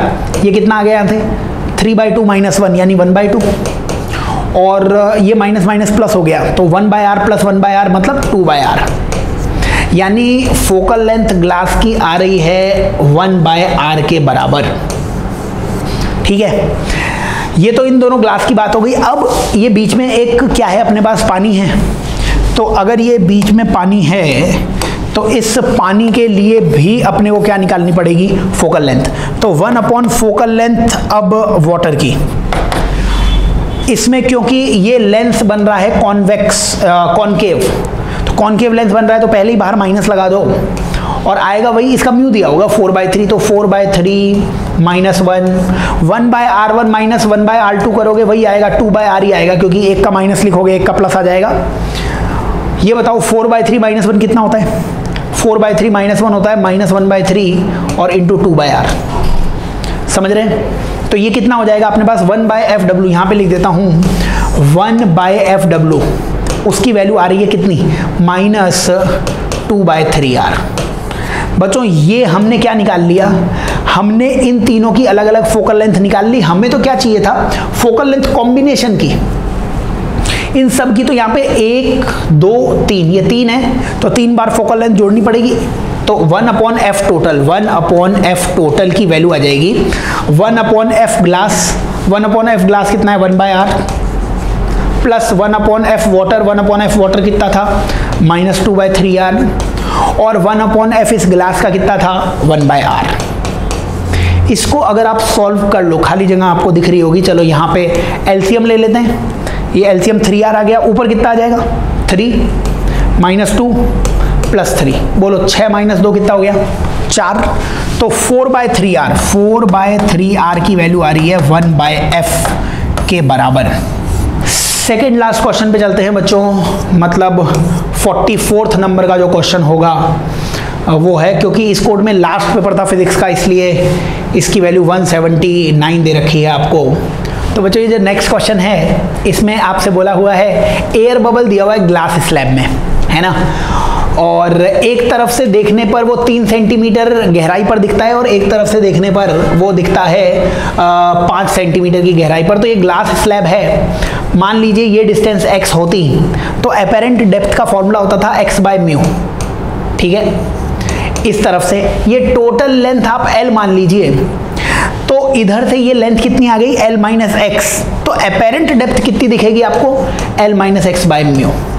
तो ये हमने दोनों तरफ से लिख दी कि क्या क्या हमें लेंथ दिखनी चाहिए थी। ये 3 + 5 दी हुई थी अपने को, x/μ से x/μ कैंसिल होगा, l/μ की वैल्यू 8 आ गई बच्चों, l की वैल्यू आ जाएगी 8 × μ, म्यू की वैल्यू 1.5 या 3/2 बोल सकते हो, 4 × 3 = 12 आ जाएगा। बच्चों नीट में बहुत ही आसान सवाल आते हैं, केवल फॉर्मूले बेस्ड क्वेश्चंस, फॉर्मूलेज भी आपको याद होंगे तो क्वेश्चन सारे हो सकते हैं, बहुत ही आसान और ऐसे सवाल जो सभी को आ जाएंगे अगर किसी ने भी थोड़ी बहुत भी मेहनत की होगी। तो बहुत आसान से क्वेश्चंस हैं। आइए हम इसमें लास्ट क्वेश्चन और देख लेते हैं, वो भी एक बहुत ही आसान सवाल ही होगा, नीट का पेपर ही बहुत आसान होता है। 180 नंबर का क्वेश्चन, ये भी ऑप्टिक्स का ही क्वेश्चन दिख रहा है बच्चों। इसमें क्या बोला गया है कि इंटरफेरेंस पैटर्न दिया हुआ है, लेकिन ये YDSC है तो इसको वेव थ्योरी से भी रिलेट करके निकाल सकते हो। ऑप्टिक्स में मान लो आपको डर लगता है तो वेव थ्योरी से रिलेट कर लो आप इसे। आई मैक्सिमम आई मिनिमम ये वैल्यूज दे रखी हैं। अब क्या बोल रखा है कि 2 coherent sources of intensity ratio n, मतलब 2 इंटेंसिटीज दे रखी हैं आपको और I1/I2 का रेशियो n दे रखा है। मतलब अगर एक की इंटेंसिटी I मानते हो तो दूसरे की इंटेंसिटी Ni माननी पड़ेगी।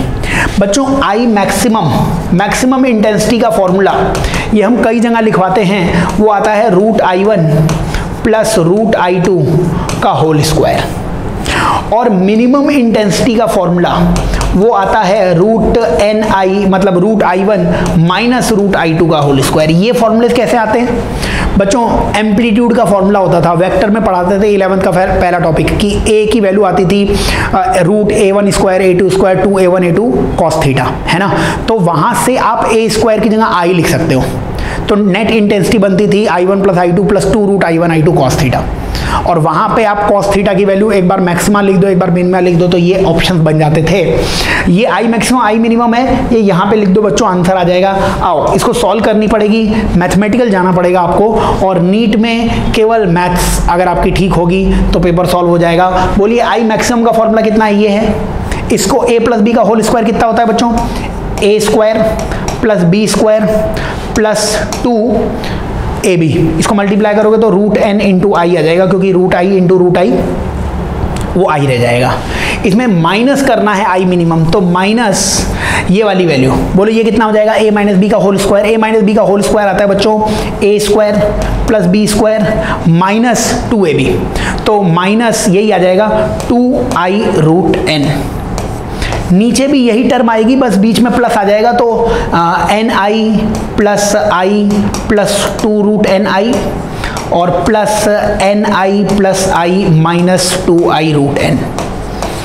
ये बच्चों अपने पास आंसर आया है। बोलिए इसका आंसर जो है कितना आ जाएगा? यहाँ पे माइनस है तो ये तो कैंसिल हो जाएगा, ये माइनस इस माइनस से प्लस कर देगा, तो ऊपर कितना बच रहा है? 4 √Ni, और नीचे क्या होगा कि ये माइनस और माइनस तो कैंसिल हो जाएगा, Ni और Ni मतलब 2Ni, और I और I कितना हो गया? 2I। ये सब कैंसिल हुआ, 2 भी एक कैंसिल हो जाएगा, तो 2 √n/n + 1, 2 √n/n + 1 जैसा कोई ना कोई आंसर जरूर दिखना चाहिए आपको। ये इस क्वेश्चन का आंसर आ जाएगा। वेव थ्योरी से रिलेट कर सकते हो। तो ये हमने बच्चों नीट 2016 का भी पेपर सॉल्व कर दिया है। नीट 2016 में 2 पेपर्स थे, उन दोनों के सॉल्यूशंस कर दिए हैं। तो आपको प्रीवियस ईयर के पेपर के 2000 से लेके 2010 तक के सारे सॉल्यूशन हम दे चुके हैं, और 2016 से लेके 2019 तक के भी सारे सॉल्यूशन दे चुके हैं। 2011 से 2015 तक के सॉल्यूशन बाकी हैं, जो जल्दी ही आपको मिलेंगे। तब तक पढ़ते रहिए बच्चों। Best of luck.